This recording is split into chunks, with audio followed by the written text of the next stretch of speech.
പ്രണമാമി ഹരിപ്രിയേ. വാഞ്ചാകൽപതരൂപേശ്ച കൃപാ സിന്ധോഭ്യേവ ച പതിതാനാം പാവനേഭ്യോ വൈഷ്ണവേഭ്യോ നമോ നമഃ.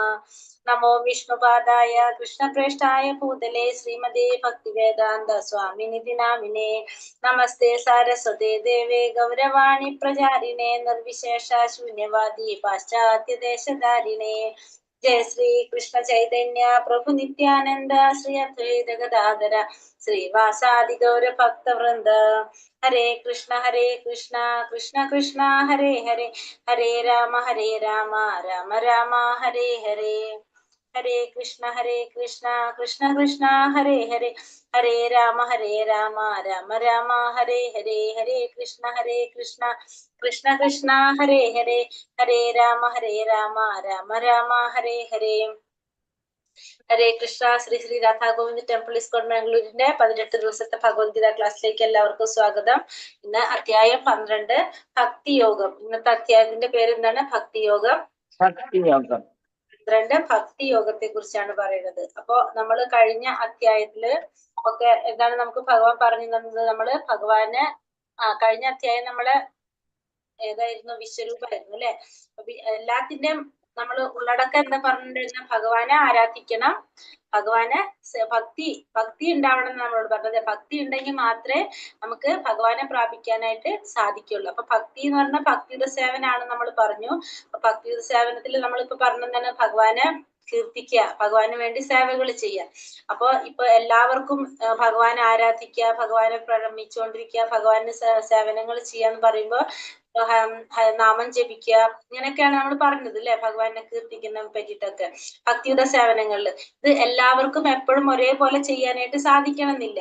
അപ്പൊ ഭക്തി പ്രാക്ടീസ് ചെയ്യണ ഭക്തിയോഗത്തിന്റെ കുറെ കാര്യങ്ങളാണ് ഈ അധ്യായത്തിൽ പറഞ്ഞത്. എങ്ങനെയൊക്കെ നമുക്ക് ഭക്തിയുഗ സേവനങ്ങൾ ചെയ്യാനായിട്ട് സാധിക്കും എന്നുള്ളതൊക്കെ, ഭക്തി വർദ്ധിക്കാനായിട്ട് നമ്മൾ എന്തൊക്കെയാണ് ചെയ്യേണ്ടത് എന്നൊക്കെ നമുക്ക് ഈ അധ്യായത്തില് നമുക്ക് കാണാനായിട്ട് നോക്കാം. ഹരേ കൃഷ്ണ. ഓം നമോ ഭഗവതേ വാസുദേവായ.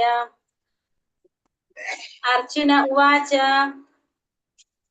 ഏവം സതതയുക്തായേ ഭക്താ സ്വാം പരിഭാസത്തെ യേ ചാപ്യക്ഷരം അവ്യക്തം തേഷാം യോഗാവിത്തമഃ.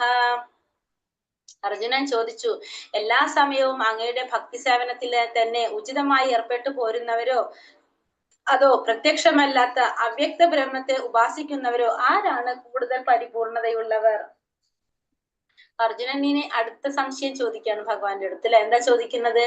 അർജുനൻ ചോദിക്കുന്നത്, എല്ലാ സമയവും നമ്മൾ പറഞ്ഞു ഭക്തിയുടെ സേവനാണ് ചെയ്യേണ്ടതെന്ന് പറഞ്ഞു. ഭക്തി എന്ന് വെച്ചാൽ ഭക്തിയുടെ സേവനാണ് എന്ന് പറഞ്ഞു. അപ്പൊ ഭഗവാനോട് ചോദിക്കുകയാണെങ്കിൽ എല്ലാ സമയവും ഭക്തി സേവനത്തിൽ തന്നെ ഏർപ്പെട്ടു പോരുന്നവരാണോ, എല്ലാ സമയവും ഉചിതമായ രീതിയിൽ ഭക്തിയുടെ സേവനത്തിൽ ഏർപ്പെട്ടു പോരുന്നവരാണോ അതോ പ്രത്യക്ഷമല്ലാത്ത അവ്യക്ത ബ്രഹ്മത്തെ ആരാധിക്കുന്നവരോ ഉപാസിക്കുന്നവരാണോ? പ്രത്യക്ഷമല്ലാത്ത അവ്യക്ത ബ്രഹ്മത്തെ ഉപാസിക്കുന്നവര്. അപ്പൊ ഭഗവാന് രൂപമില്ല എന്ന് ചിന്തിക്കുന്നവരാണ് അല്ലെ. അത് നമ്മൾ പറഞ്ഞില്ല അങ്ങനെ. അപ്പൊ അവരാണോ കൂടുതൽ പരിപൂർണത ഉള്ളവരെന്നാണ് ആർക്ക് സംശയം? അർജുനൻ സംശയം. അതായത് ഭഗവാന്റെ പ്രത്യക്ഷ രൂപത്തെ ആരാധിക്കുന്നവരാണോ പ്രത്യക്ഷമല്ലാത്ത ഭഗവാന്റെ അവ്യക്ത ബ്രഹ്മത്തെ ആരാധിക്കുന്നവരാണോ ആരാണ് കൂടുതൽ പരിപൂർണത ഉള്ളവർ എന്നാണ് ഇവിടെ ആര് ചോദിക്കുന്നത്? അർജുനൻ ചോദിക്കുന്നത്. ആധ്യാത്മിക എന്താ പറയണത്? ആധ്യാത്മിക വ്യക്തിനിഷ്ഠവും അവ്യക്തിനിഷ്ഠവുമായ രീതിയിൽ. അതായത് നമ്മൾ പറയാണ് ആധ്യാത്മികവാദികൾ 2 തരത്തിലുണ്ട്. ഒന്ന് അവ്യക്തിഗതവാദികളും ഒന്ന് വ്യക്തിഗതവാദികളും. വ്യക്തിഗതവാദികൾ എന്താ ചെയ്യുന്നത്? വ്യക്തിഗതവാദികൾ ഭക്തന്മാര് എല്ലാം ഭഗവാൻ പരമപുരുഷനെ സേവ ചെയ്തുകൊണ്ടിരിക്കുകയാണ്. അവര് ഭഗവാൻ ഒരു വ്യക്തിയായിട്ട് കണക്കാക്കിക്കൊണ്ട് തന്നെ ഭഗവാൻ എല്ലാ സേവകളും ചെയ്തുകൊണ്ടിരിക്കുകയാണ് വ്യക്തിഗതവാദികൾ. അവ്യക്തിഗതവാദികളാണെങ്കിലോ നിരാകാര ബ്രഹ്മത്തെ ആരാധിക്കുന്നവരാണ്. അവര് ആകാരമുണ്ടെന്ന് അല്ല, അവര് ആകാരമില്ല എന്ന് കരുതി ആരാധിക്കുന്നവരാണ് ആര്? അവ്യക്തിഗതവാദികൾ. അപ്പൊ ഇതിൽ ഏതാണ് കൂടുതൽ നല്ലതെന്നാണ് ആര് ചോദിക്കുന്നത്? ഇവിടെ ഏതാണ് കൂടുതൽ പരിപൂർണതയുള്ളത് എന്നാണ് ഭഗവാനോട് അർജുനൻ ആവശ്യപ്പെടുന്നത്. കാരണം അർജുനൻ അറിയാൻ ആഗ്രഹമുണ്ട്. അർജുനൻ ഭഗവാനെ എങ്ങനെ ആരാധിക്കുന്ന വ്യക്തിയാണ്? അർജുനൻ എങ്ങനെ ആരാധിക്കുന്നത്? നമുക്കിപ്പോ എന്താ മനസ്സിലായത്? അർജുനൻ പറഞ്ഞു ഇപ്പൊ ഇത്ര എത്തിയിട്ട് അർജുനൻ എങ്ങനെയാണ് ഭഗവാൻ ആരാധിക്കുന്നത്? വ്യക്തിഗതമായിട്ടാണോ അതോ വ്യക്തിഗതമായി? അർജുനൻ ഭഗവാനെ വ്യക്തി രൂപത്തിൽ ആരാധിക്കുന്നതാണ്. അപ്പൊ അർജുനൻ വ്യക്തി രൂപത്തിലാണ് ആരാധിക്കുന്നത്. അപ്പൊ അർജുനന്റെ നിലപാട് ശരിയാണോ എന്ന് കൂടി ആർക്കറിയാൻ ആഗ്രഹമുണ്ട്? അർജുനൻ അറിയാൻ ആഗ്രഹമുണ്ട്. അതുകൊണ്ടാണ് അർജുനൻ ഭഗവാനോട് ചോദിക്കുന്നത്, വ്യക്തിഗത രൂപത്തിൽ ആരാധിക്കുന്നതാണോ, അവ്യക്ത രൂപത്തിൽ, അവ്യക്ത ബ്രഹ്മത്തിൽ ആരാധിക്കുന്നതാണോ, ഏതാണ് കൂടുതൽ പരിപൂർണതയുള്ളതെന്ന് ഭഗവാനോട് അർജുനൻ ചോദിക്കുകയാണ്. ശ്രീ ഭഗവാനുവാച മയ്യാവേശ്യ മനോ യേ മാം നിത്യയുക്ത ഉപാസത്തെ ശ്രദ്ധയാ പരയോപേതാസ്തമേ യുക്തതമാമതഃ. പരമദിവ്യോത്തമ പുരുഷൻ പറഞ്ഞു, എന്താ ഭഗവാൻ പറഞ്ഞത്? എന്റെ വ്യക്തി രൂപത്തിൽ എന്നെ മനസ്സുറപ്പിച്ച് അതീന്ദ്രിയമായ ദൃഢവിശ്വാസത്തോടെ എല്ലായ്പ്പോഴും എന്നെ ആരാധിക്കുന്നതിൽ മുഴുകിയിരിക്കുന്നവരാണ് ഏറ്റവും പരിപൂർണതയുള്ളവരെന്ന് ഞാൻ കരുതുന്നു. അപ്പൊ ഭഗവാനെ എങ്ങനെ ആരാധിക്കണം പറഞ്ഞത്? വ്യക്തി രൂപത്തിൽ ആരാധിക്കണം പറഞ്ഞത്. എന്നെ വ്യക്തി രൂപത്തിൽ ആരാധിച്ച് മനസ്സുറപ്പിച്ച് അതീന്ദ്രിയ ദൃഢവിശ്വാസത്തോടെ എന്നിൽ ആരാധിക്കുന്നവരാണ് കൂടുതൽ പരിപൂർണതയുള്ളവരെന്ന് ഞാൻ കരുതുന്നു. അപ്പൊ ഭഗവാനെ കൂടുതൽ എങ്ങനെയാണ് ആരാധിക്കേണ്ടത്? വ്യക്തി രൂപത്തിലാണ് ഭഗവാനെ ആരാധിക്കേണ്ടത്. ഭഗവാനിൽ മനസ്സുറപ്പിച്ച് അതീന്ദ്രിയമായ ദൃഢവിശ്വാസത്തോടെ ഭഗവാനെ വ്യക്തി രൂപത്തിൽ ആരാധിക്കുന്നവരെയാണ് കൂടുതൽ പരിപൂർണതയുള്ളവരെന്നാണ് ആര് കരുതുന്നത്? ഭഗവാൻ കരുതുന്നത്. അപ്പൊ ആ വ്യക്തി രൂപത്തിൽ ഭഗവാനെ ആരാധിക്കുമ്പോൾ നമുക്ക് ഭഗവാന് വേണ്ടിയിട്ട് കുറെ സേവകൾ നമുക്ക് ചെയ്യാനായിട്ട് സാധിക്കും. ഭഗവാന് ഒരു വ്യക്തിയായിട്ട് കാണുമ്പോൾ വ്യക്തിക്ക് എന്ത് വേണം? ഭക്ഷണം കഴിക്കണം. വ്യക്തിനെ നല്ല എന്താ പറയാ സുന്ദരനായിട്ട് നമുക്ക് ഭംഗിയിൽ നമുക്ക് എന്ത് ചെയ്യാൻ സാധിക്കും? ഒരുക്കാനൊക്കെ സാധിക്കും. പിന്നെ മാല കെട്ടിയിട്ട് കൊടുക്കാനായിട്ട് സാധിക്കും. പിന്നെ എന്താണ്, നമുക്ക് ഭക്ഷണം പാചകം ചെയ്യാൻ, ഭക്ഷണം കഴിക്കാനായിട്ട് കൊടുക്കാനായിട്ട് സാധിക്കും. അപ്പൊ അതിന് വേണ്ട കുറെ കാര്യങ്ങൾ ചെയ്യാനുണ്ടാവില്ല. മാർക്കറ്റിൽ നിന്ന് സാധനങ്ങൾ മേടിച്ചിട്ടുണ്ടായിരുന്നു, പൂക്കൾ ശേഖരിക്കണം, അവ പൂ കൊണ്ട് മാല കെട്ടിടാൻ സാധിക്കും. പാത്രങ്ങൾ ഒക്കെ കഴുകി വൃത്തിയാക്കി ഭഗവാന് വേണ്ടിയിട്ട് നിവേദിക്കാനായിട്ട് സാധിക്കും. അതിന് വേണ്ടിയിട്ടുള്ള കാര്യങ്ങളൊക്കെ ചെയ്യാൻ സാധിക്കും. പല പല വിഭവങ്ങൾ നമുക്ക് ഉണ്ടാക്കി കൊടുക്കാൻ സാധിക്കും. അങ്ങനെ പല രീതിയിലും നമുക്ക് എന്ത് ചെയ്യാൻ സാധിക്കും? ഒരു വ്യക്തി എന്ന രീതിയിൽ ഭഗവാൻ ആരാധിക്കുമ്പോൾ നമുക്കതില് സേവനം ചെയ്യാനായിട്ട് സാധിക്കും. അപ്പൊ കുറെ കാര്യങ്ങൾ നമുക്ക് ഭഗവാന് സമർപ്പിക്കാനായിട്ട് നമുക്ക് സാധിക്കും. പിന്നെ കീർത്തിക്കാൻ സാധിക്കും അല്ലെ? നമുക്ക് നമ്മളെ തന്നെ ഒരാൾ പുകഴ്ത്തി ഇങ്ങനെ പറഞ്ഞുകൊണ്ടിരിക്കുന്ന നമുക്കത് കേട്ടിരിക്കാൻ നല്ല രസമായിരിക്കില്ല, നമുക്ക് അങ്ങനെയല്ലേ? അപ്പൊ അതേപോലെ തന്നെ ഭഗവാനെ കീർത്തിച്ചുകൊണ്ടിരിക്കാനായിട്ട് സാധിക്കും. അപ്പൊ അതൊക്കെ നമുക്ക് ചെയ്യാനായിട്ട് സാധിക്കും ഭഗവാന്. അങ്ങനെ വ്യക്തി രൂപത്തിൽ ആരാധിക്കുന്നതാണ് കൂടുതൽ എന്ത് പറയണത്? കൂടുതൽ പരിപൂർണതയുള്ളവരെന്ന് ഭഗവാൻ കരുതുന്നു. അപ്പൊ ഭഗവാന്റെ വ്യക്തി രൂപത്തിൽ ആരാധിക്കുന്നതാണ് കൂടുതൽ പരിപൂർണതയുള്ളവരെന്നാണ് ഭഗവാൻ ഇവിടെ പറഞ്ഞു തരുന്നത്. ഏതക്ഷരമനിർദ്ദേശ്യം അവ്യക്തം പരിഭാസത്തെ സർവത്രാഗമചിന്യം ച കുടസ്ഥാമചലം ധ്രുവം സംനിയമ്യേന്ദ്രിയഗ്രാമം സർവത്ര സമബുദ്ധയഃ തേ പ്രാപ്നുവന്തി മാമേവ സർവഭൂതാഹിതേ രതഃ. എന്നാൽ ഇന്ദ്രിയങ്ങളെല്ലാം നിയന്ത്രിച്ച് എല്ലാവരിലും സമഭാവനയോടെ സർവജീവികളുടെയും നന്മയിൽ തൽപരരായിക്കൊണ്ട് ഇന്ദ്രിയങ്ങൾക്ക് ഗോചരമല്ലാത്തതും അവ്യക്തവും സർവവ്യാപ്തവും അചിന്ത്യവും സ്ഥിരവും മാറ്റമില്ലാത്തതും ഉറച്ചതുമായതിനെ നിരപേക്ഷ തത്വത്തിന്റെ വ്യക്തിഗത ശൂന്യ സങ്കല്പത്തെ പൂർണ്ണമായും ഉപാസിക്കുന്നവരും ഒടുവിൽ എന്നെ തന്നെ പ്രാപിക്കുന്നു. ഇനി ഭഗവാൻ എന്താ പറഞ്ഞു? ഭഗവാൻ പറഞ്ഞു, എന്നെ വ്യക്തിരൂപത്തിൽ ആരാധിക്കുന്നവരാണ് കൂടുതൽ പരിപൂർണത നേടാനായിട്ട് സാധിക്കുന്നത്. പക്ഷെ എന്നിരുന്നാലും എന്താ പറയുന്നത്? എന്നിരുന്നാലും ഇവർക്കും സാധിക്കും എന്നാ പറയുന്നത്. അവർക്ക് ഈ അവ്യക്തിഗതവാദികൾക്ക്, വ്യക്തി രൂപമില്ലെന്ന് ചിന്തിക്കുന്നവർക്കും സാധിക്കും. ഒടുവിൽ അവരും എവിടേക്ക് തന്നെ എത്തുന്നത്? ഭഗവാനിൽ തന്നെയാണ് എത്തുന്നത്. പക്ഷെ എന്താണ്, കുറെ കറങ്ങി തിരിയേണ്ടി വരും അവര്. മറ്റൊരു ഡയറക്റ്റ് വഴി കൂടെ പോകുകയാണെങ്കിൽ ഇവര് കുറെ അലഞ്ഞ് അന്വേഷിച്ച് കണ്ടുപിടിച്ച് അങ്ങോട്ട് എത്താനായിട്ട് കുറെ സമയം എടുക്കുന്നു മാത്രമേ ഉള്ളൂ. അതായത് ഇന്ദ്രിയങ്ങളെ നിയന്ത്രിച്ച് എല്ലാവരിലും സമഭാവനയോടെ സർവജീവികളെയും നന്മയിൽ തൽപരരായിക്കൊണ്ട് ഇന്ദ്രിയങ്ങൾക്ക് ഗോചരമല്ലാത്തതും അവ്യക്തവും സർവവ്യാപ്തവും അചിന്തവും സ്ഥിരവും മാറ്റമില്ലാത്തതും ഉറച്ചതും അങ്ങനെ ആയതിനെ നിരപേക്ഷത്തിന്റെ വ്യക്തിശൂന്യ സങ്കല്പത്തെ, അതായത് പൂർണ്ണമായും ഉപാസിക്കുന്നവരും ഒടുവിൽ എന്നെ തന്നെ പ്രാപിക്കുന്നു. അപ്പൊ ഇങ്ങനെ ഉള്ളവരും എന്താണ് ചെയ്യുന്നത്? ഭഗവാനെ തന്നെയാണ് പ്രാപിക്കുന്നത്. അങ്ങനെ ഒരു അവ്യക്തിഗതവാദികൾക്കും എന്ത് പരിശ്രമിച്ചു കഴിഞ്ഞിട്ടുണ്ടെങ്കിൽ ഒടുവിൽ എവിടേക്ക് തന്നെ എത്താനായിട്ട് സാധിക്കും? ഭഗവാനിൽ തന്നെ എത്തിച്ചേരാനായിട്ട് സാധിക്കുമെന്ന് പറയണം. അപ്പൊ ഇപ്പൊ അവ്യക്തിഗതവാദികളും ലാസ്റ്റ് ഭഗവാനിലേക്ക് തന്നെ എത്തും പരിശ്രമത്തിലൂടെ. പക്ഷെ എന്താണ്, കുറെ സമയം എടുക്കും. കാരണം അവര് എന്താണ് അവര് കുറെ സമയം എടുത്തു പറയാൻ കാരണം വെച്ചിട്ടുണ്ടെങ്കിൽ ഭഗവാന് രൂപമില്ല എന്ന് ചിന്തിക്കുന്നവരാണ് അവരല്ലേ. അപ്പൊ അവര് വീണ്ടും ഭഗവാനെ കുറിച്ച് അറിഞ്ഞറിഞ്ഞു വരുമ്പോ, അതായത് ജ്ഞാനികള് അനേകം ജന്മങ്ങൾക്ക് ശേഷമാണ് ഭഗവാനെ പ്രാപിക്കാനായിട്ട് ജ്ഞാനികൾക്ക് സാധിക്കുന്നത്. കാരണം എന്താണ്, അവര് ഭഗവാനെ കുറിച്ച് ഫുള്ള് മനസ്സിലാക്കി വരുമ്പോഴേക്കും കുറെ സമയം എടുക്കും. അതിനുശേഷമാണ് അവരെന്ത് ചെയ്യാൻ ശ്രമിക്കുന്നത്, ആരാധന ചെയ്യാൻ ശ്രമിക്കുന്നത്. അപ്പൊ അവർക്ക് കുറെ സമയം എടുക്കേണ്ടതായിട്ട് വരും. അതുകൊണ്ട് തന്നെ അവർ കുറെ സമയം എടുക്കും. അപ്പൊ ഇവിടെ നമ്മൾ പറഞ്ഞു വരുമ്പോ ഇന്ദ്രിയങ്ങളെ നിയന്ത്രിച്ച് എല്ലാവരിലും സമഭാവനയോടെ സർവ്വജീവികളുടെയും നന്മയിൽ തൽപരരായിക്കൊണ്ട് ഇന്ദ്രിയങ്ങൾക്ക് ഗോചരമല്ലാത്തതും അവ്യക്തവും സർവ്വവ്യാപ്തവും അചിന്തവും സ്ഥിരവും മാറ്റമില്ലാത്തതും ഉറച്ചതും ആയതിനെ പൂർണ്ണമായും ഉപാസിക്കുന്നവര് ഒടുവിൽ എന്നെ തന്നെ പ്രാപിക്കുന്നു. അപ്പൊ ഭഗവാനെ തന്നെയാണ് ഇവരൊക്കെ പ്രാപിക്കാൻ സാധിക്കുക. പക്ഷെ അതിന് കുറച്ച് സമയം എടുക്കുന്നുള്ളൊരു വ്യത്യാസമേ ഉള്ളൂ. ക്ലേശോധികതര അസ്തേഷു അവ്യക്താസക്ത ചേതസാം അവ്യക്തോ ഹി ഗതിർ ദുഃഖം ദേഹവദ്ഭിരവാപ്യത്തെ. പരമപുരുഷന്റെ അവ്യക്തവും വ്യക്തിശൂന്യമായ ഭാവത്തിൽ ആസക്തി ചിത്തരായവർക്ക് പുരോഗമനത്തിന് പ്രയാസമേറും. ശാരീരികൾക്ക് ഈ വഴിക്കുള്ള മുന്നേറ്റം സദാ ദുഷ്കരമാണ്. ഇവിടെ എന്താ പറഞ്ഞത്, ഭഗവാന്റെ അവ്യക്തവും വ്യക്തിശൂന്യവുമായ ഭാവത്തിൽ ആസക്ത ചിത്തരായവർക്ക് പുരോഗമനത്തിന് പ്രയാസം കൂടുതലായിരിക്കും. അവ്യക്തമായിട്ടുള്ളതും വ്യക്തിശൂന്യമായ ഭാവത്തില് ആസക്ത ചിത്തരായവർക്ക് അതായത് അവ്യക്തമായ രൂപത്തില് ഭഗവാൻ ആരാധിക്കുന്നവർക്ക് പ്രയാസം കൂടുതലാണ് പുരോഗതിക്ക്. ശാരീരികൾക്ക് ഈ വഴിക്കുള്ള മുന്നേറ്റവും സദാ ദുഷ്കരമാണ്. ശാരീരികൾക്കും അതേപോലെ തന്നെ. അപ്പൊ അവ്യക്തവും വ്യക്തിശൂന്യമായ ഭാവത്തില് ആസക്തരായവർക്ക് പുരോഗമനത്തിന് പ്രയാസമേറും. ശാരീരികൾക്കും ഈ വഴിക്കുള്ള മുന്നേറ്റം സദാ ദുഷ്കരമാണെന്നാണ് പറയുന്നത്. ഇവിടെ ജ്ഞാനയോഗവും ഭക്തിയോഗവും തമ്മിലുള്ള വ്യത്യാസം എന്തെന്നാണ് പറയുന്നത്. അപ്പൊ ജ്ഞാനയോഗത്തിന്റെ വഴി എന്താണ്? അപ്പൊ സത്യത്തിൽ പ്രയാസമുള്ളതാണ് ജ്ഞാനയോഗത്തിന്റെ വഴി. രണ്ടിന്റെയും ലക്ഷ്യം ഒന്ന് തന്നെയാണെങ്കിലും എന്താണ്, ഭക്തിയോഗം എന്ന് പറഞ്ഞാല് ഭഗവാനെ നേരിട്ട് എന്താണ് ആരാധിക്കുന്നത്, ഭഗവാനെ പ്രാപിക്കാൻ കഴിയുന്നതാണ്, നിഷ്പ്രയാസം ചെയ്യാൻ കഴിയുന്നതാണ് എന്ത്, ഭക്തിയോഗം എന്ന് പറയുന്നത്. പക്ഷെ ജ്ഞാനയോഗം എന്താണ്, ജ്ഞാനം നേടിക്കൊണ്ട് ഭഗവാനെ ലക്ഷ്യം ഭഗവാനാണെന്ന് പറഞ്ഞാലും അവര് ജ്ഞാനം നേടി വരുമ്പോ എന്താണ്, കുറെ സമയം അവർക്ക് എടുക്കും. ആ ജ്ഞാനം നേടി ആ ജ്ഞാനത്തിനെ കുറിച്ച്, ആ ഭഗവാനെ കുറിച്ച് മനസ്സിലാക്കി അത് കഴിഞ്ഞ്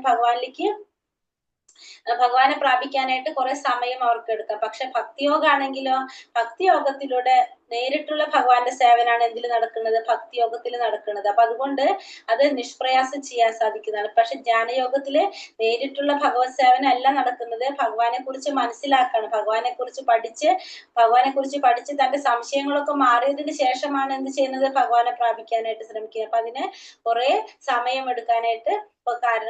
എടുക്കാനായിട്ട് സാധിക്കും. അപ്പൊ അതുകൊണ്ട് തന്നെ ജ്ഞാനയോഗത്തിനേക്കാളും ഭക്തിയോഗമാണ് ഏറ്റവും നല്ലതെന്നാണ് പറയുന്നത്. ജ്ഞാനയോഗത്തിലൂടെ കുറെ വർഷങ്ങൾ എടുക്കാം, പക്ഷെ ഭക്തിയോഗത്തിലൂടെ നിഷ്പ്രയാസം സാധിക്കും.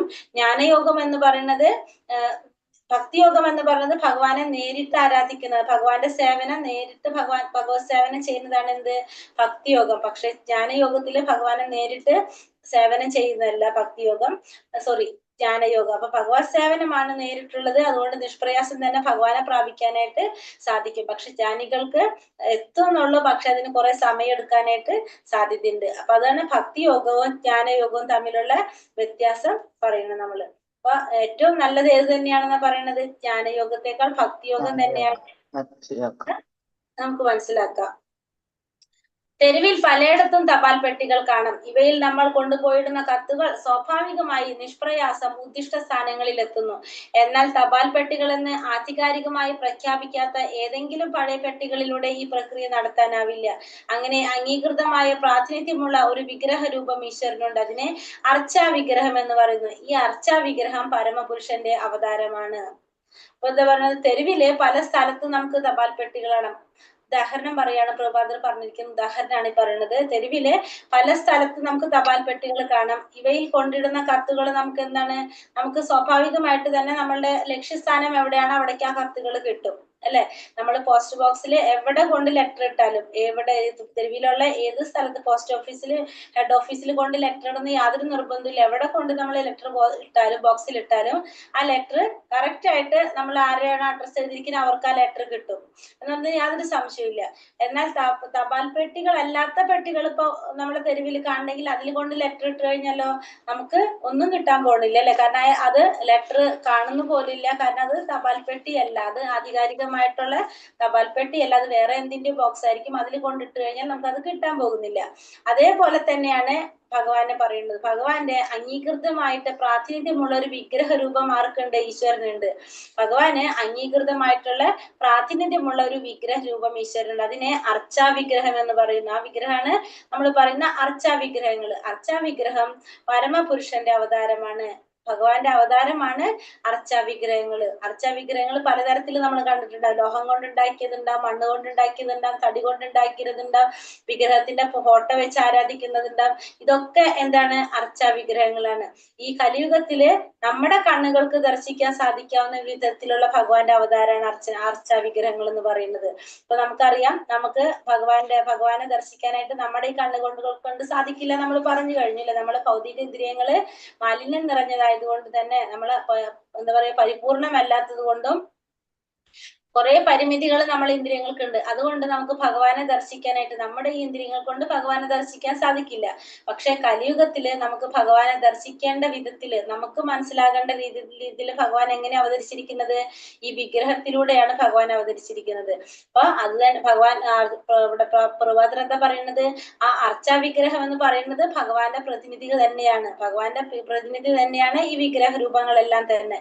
അതിന് ഉദാഹരണം പറഞ്ഞിരിക്കുന്നതാണ് നമ്മൾ ആ വിഗ്രഹത്തിന് ആരാധിച്ചു കഴിഞ്ഞാൽ അത് എവിടേക്ക് തന്നെയാണ് എത്തുന്നത്? ഭഗവാനിലേക്ക് തന്നെയാണ് എത്തുന്നത്. ആ വിഗ്രഹത്തിനോട് ഇപ്പൊ നമ്മളെ വീട്ടില് നമ്മള് ഭഗവാനെ വെച്ചിട്ടുണ്ടാവും. ഭഗവാനെ വെച്ച് ആരാധിക്കുന്നുണ്ടെങ്കിൽ നമ്മൾ ഡെയിലി ആ ഭഗവാനോട് നമ്മൾ എന്ത് പറഞ്ഞാലും അത് ആർക്കാണ് എത്തുന്നത്? ഭഗവാനാണ് എത്തുന്നത്. അപ്പൊ അതുകൊണ്ട് നമുക്ക് തോന്നാം ഇതൊരു തടി കൊണ്ടുണ്ടാക്കിയതല്ല, ഇതൊരു ലോഹം കൊണ്ടുണ്ടാക്കിയതല്ല, ഇതിപ്പോ ഞാൻ ഇവിടുന്ന് മേടിച്ചിട്ടുണ്ടെന്നാൽ ഇതിനൊന്നും ഒരു ഗുണം ഉണ്ടാവില്ലല്ലോ എന്നൊക്കെ നമുക്ക് തോന്നാം. പക്ഷെ അതെന്താണ്?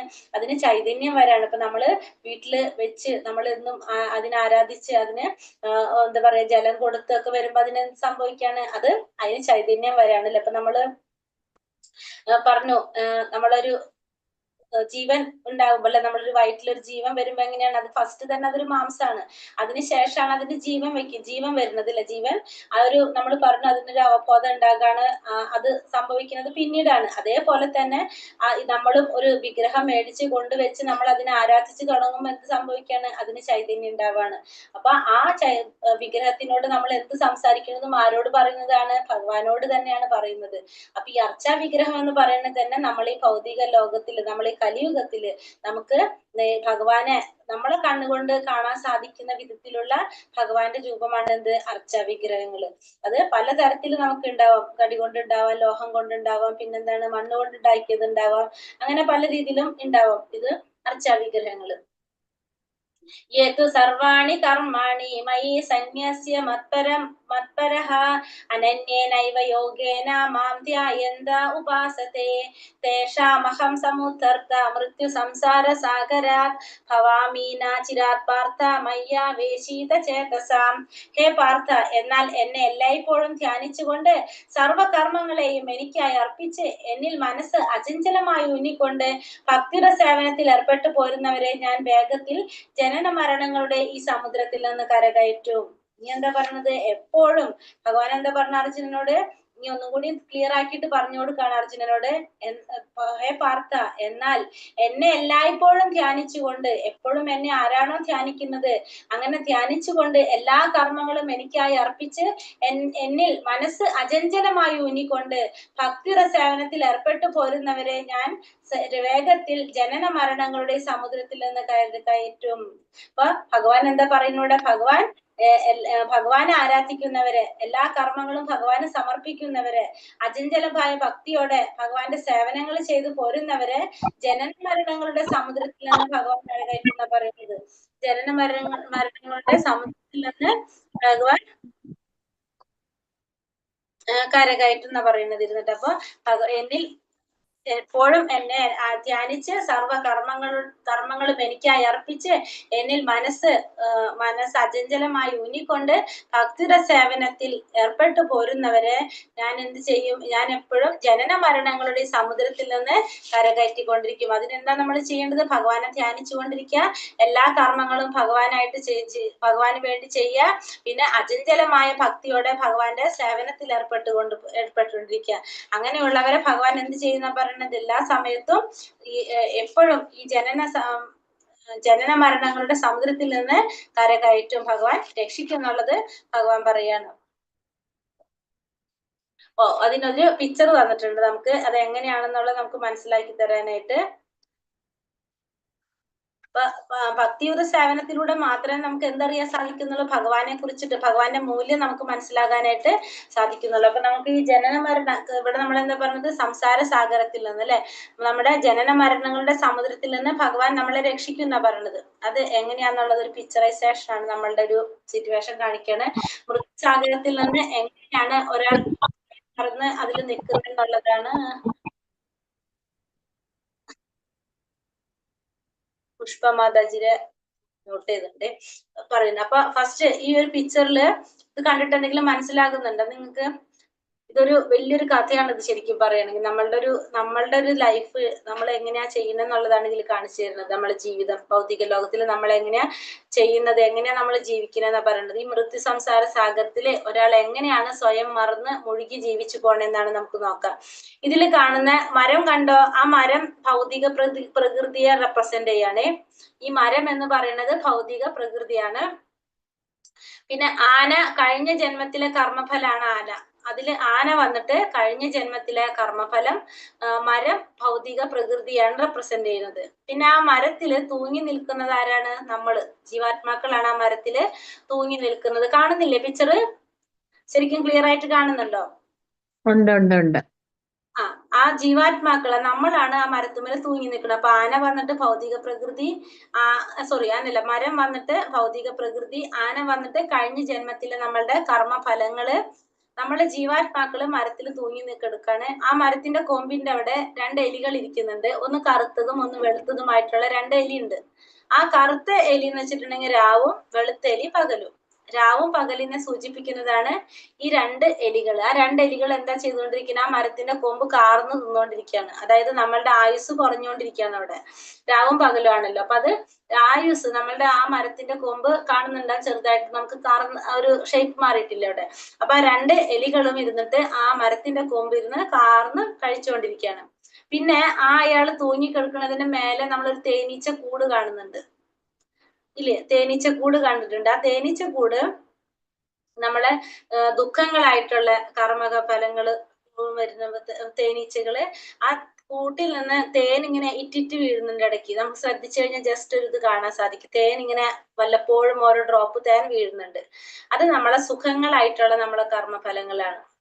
താഴെ നമ്മൾ കുളം കാണുന്നുണ്ട്. ആ കുളത്തില് സർപ്പങ്ങൾ കാണുന്നുണ്ട്. ആ സർപ്പങ്ങൾ ഒന്നില്ലെങ്കിൽ നമ്മളെ കഴിഞ്ഞ ജന്മത്തെ അല്ലെങ്കിൽ നമ്മളെ മൃത്യുവിനെയാണ് സൂചിപ്പിക്കുന്നത്. അപ്പൊ ഇതില് പിക്ചറിൽ പിന്നെ ഭഗവാൻ അവിടെ കൈ നീട്ടി ഭഗവാൻ തൊട്ടടുത്തിരിക്കുന്നുണ്ട്. അപ്പൊ ഇതില് മരം വന്നിട്ട് ഭൗതിക പ്രകൃതി, ആന വന്നിട്ട് കഴിഞ്ഞ ജന്മത്തിലെ നമ്മളെ കർമ്മഫലങ്ങള്, ജീവാത്മാവ് തൂങ്ങിക്കെടുക്കുന്നുണ്ട്, എലികള് രാവും പകലും, നമ്മള് പിന്നെ തേനീച്ചകളുണ്ട്, പിന്നെ തേനൊറ്റിട്ട് വീഴുന്നുണ്ട് അല്ലെ. തേനീച്ചകള് നമ്മളുടെ ദുഃഖങ്ങളായിട്ടുള്ള കർമ്മഫലങ്ങളും, ഇടയ്ക്കിടയ്ക്ക് ഇറ്റ് വീഴുന്ന ആ തേൻ തുള്ളികള് നമ്മളെ സുഖങ്ങളായിട്ടുള്ള കർമ്മഫലങ്ങള്. പിന്നെ താഴെ കുളത്തില് സർപ്പങ്ങള് ഉണ്ട്. ആ സർപ്പങ്ങള് എന്താണ്? നമ്മളുടെ മൃത്യുവിനെ അല്ലെങ്കിൽ നമ്മൾ അടുത്ത ജന്മത്തെയാണ് സൂചിപ്പിക്കുന്നത്. ഇതെന്താ സംഭവിക്കുന്നത് ഇവിടെ? ഈ ആന, അതായത് നമ്മളെ കഴിഞ്ഞ ജന്മത്തിന്റെ കർമ്മഫലം ആ മരം കുലുക്കുമ്പോ, അതായത് ഭൗതിക പ്രകൃതിയിൽ നമ്മൾ വരുമ്പോഴുള്ള സംഭവമാണ് പറഞ്ഞത്. അപ്പൊ ഭൗതിക പ്രകൃതിയിലേക്ക് മരം കുലുക്കുമ്പോ ആ ജീവാത്മാവിന് എന്ത് സംഭവിക്കുന്നുണ്ടാവുക? ആ മരം കുലുക്കുമ്പോ തേനീച്ചക്കൂട് ഇളകും അല്ലെ. ഫസ്റ്റ് തന്നെ തേനീച്ചക്കൂട് ഇളകിയിട്ട് ആ തേനീച്ചകൾ വന്നിട്ട് ആരെ കുത്തും? ഈ ഈ ജീവാത്മാവിനെ കുത്തും. അതായത് ദുഃഖങ്ങളായിട്ടുള്ള കർമ്മഫലങ്ങൾ അനുഭവിച്ചു കൊണ്ടിരിക്കുക. ആ തേനീച്ചകൾ കുത്തുമ്പോഴും അയാൾ എന്ത് ചെയ്യാണ്? അങ്ങനെ ഇളക്കുമ്പോ വല്ലപ്പോഴും എന്ത് വീഴും? ഒരു തേനും വീഴും അവിടെ. ആ സുഖങ്ങളായിട്ടുള്ള നമ്മളെ സുഖങ്ങൾ അല്ലെ, തേനെന്ന് വെച്ചിട്ടുണ്ടെങ്കിൽ നമ്മൾ പറഞ്ഞു സുഖങ്ങളാണ്. അപ്പൊ വല്ലപ്പോഴും ഇങ്ങനെ തേനീച്ചക്കൂട് മരം ഇളക്കുമ്പോ സ്വാഭാവികമായിട്ട് തേനീച്ചകൾ ഇളകും, തേനീച്ചകൾ വന്ന് ഇയാളെ കുത്തും. പക്ഷെ വല്ലപ്പോഴും എന്തും കിട്ടും അയാൾക്ക്, അതിൽ കൂടെ തേൻതുള്ളിയും കിട്ടും. ഇയാൾ എന്താ ചെയ്തുകൊണ്ടിരിക്കുന്നത്? ആ വല്ലപ്പോഴും വീണുന്ന തേൻപുള്ളിക്ക് വേണ്ടിയിട്ട് ആ നാവ് തീട്ടി അവിടെ തൂങ്ങിക്കെടുക്കുകയാണ് ആ വ്യക്തി. അപ്പൊ ഈ വ്യക്തി എന്താ ചെയ്യണത്? ആ കുത്തൊക്കെ സഹിച്ചുകൊണ്ട് അവിടെ തൂങ്ങിക്കെടുക്കുകയാണ്. എന്തിനു വേണ്ടിയിട്ട്? വല്ലപ്പോഴും കിട്ടുന്ന ഒരു തേൻതുള്ളിയാണ്, അതിനു വേണ്ടിയിട്ട് ആ കൊമ്പിൽ ഇങ്ങനെ തൂങ്ങിക്കെടുക്കാണ്. ആ എലികളാണെങ്കിലോ ആ കൊമ്പ് കാർന്നു തിന്നുകൊണ്ടിരിക്കുകയാണ്. എപ്പ വേണമെങ്കിലും ആ കൊമ്പ് ഒടിഞ്ഞ് അയാൾ എവിടേക്കാ വീഴുന്നത്? താഴെ സർപ്പങ്ങളുള്ള കുളത്തിലേക്കാണ് അയാൾ വീഴുക. അതായത് നമ്മളെ അടുത്ത ജന്മത്തെ അല്ലെങ്കിൽ മൃത്യുവിനാണ് സൂചിപ്പിക്കുന്നത് പറഞ്ഞു. അപ്പൊ അയാള് എപ്പ വേണമെങ്കിലും വീഴ. ആ തേൻതുള്ളിക്ക് വേണ്ടി അവിടെ തൂങ്ങിക്കെടുക്കുമ്പോ സ്വാഭാവികമായിട്ടും അയാൾക്ക് എപ്പ വേണമെങ്കിലും വീഴ്ച സംഭവിക്കാം. കാരണം ആ സുഖം വല്ലപ്പോഴും കിട്ടുന്ന ഒരു സുഖത്തിന് വേണ്ടിയിട്ടാണ് ഈ തൂങ്ങിക്കെടുക്കുന്നത്. അപ്പൊ കാരണം എലികൾ ഇവിടെ ആ മരത്തിന്റെ കൊമ്പിനെ കാർന്ന് കഴിച്ചുകൊണ്ടിരിക്കുകയാണ്, തൂങ്ങിക്കെടുക്കണത് അയാള് ആ സുഖത്തിന്. അപ്പൊ ഈ സുഖത്തിന് വേണ്ടി ഇരിക്കുമ്പോ എപ്പ വേണമെങ്കിലും എന്ത് ചെയ്യാം? ആ കൊമ്പ് ഒടിഞ്ഞിട്ട് കൊമ്പ് വീണ അയാള് താഴെ കുളത്തിലേക്ക് വീഴുക. അപ്പൊ ആ കുന്നിയിലെ ആ പാമ്പുകള് കടിച്ച അയാള് മരിച്ചു പോകും. പക്ഷെ എങ്കിൽ പോലും അയാൾ എന്ത് ചെയ്യുന്നില്ല? തൊട്ടടുത്ത് ആരുണ്ട്? ഭഗവാനുണ്ട്. ആ ഭഗവാന്റെ അടുത്തേക്ക് ആ കൈയൊന്ന് നീട്ടി കഴിഞ്ഞാൽ ആരുടെ സപ്പോർട്ട് കിട്ടാണ് നമുക്ക്?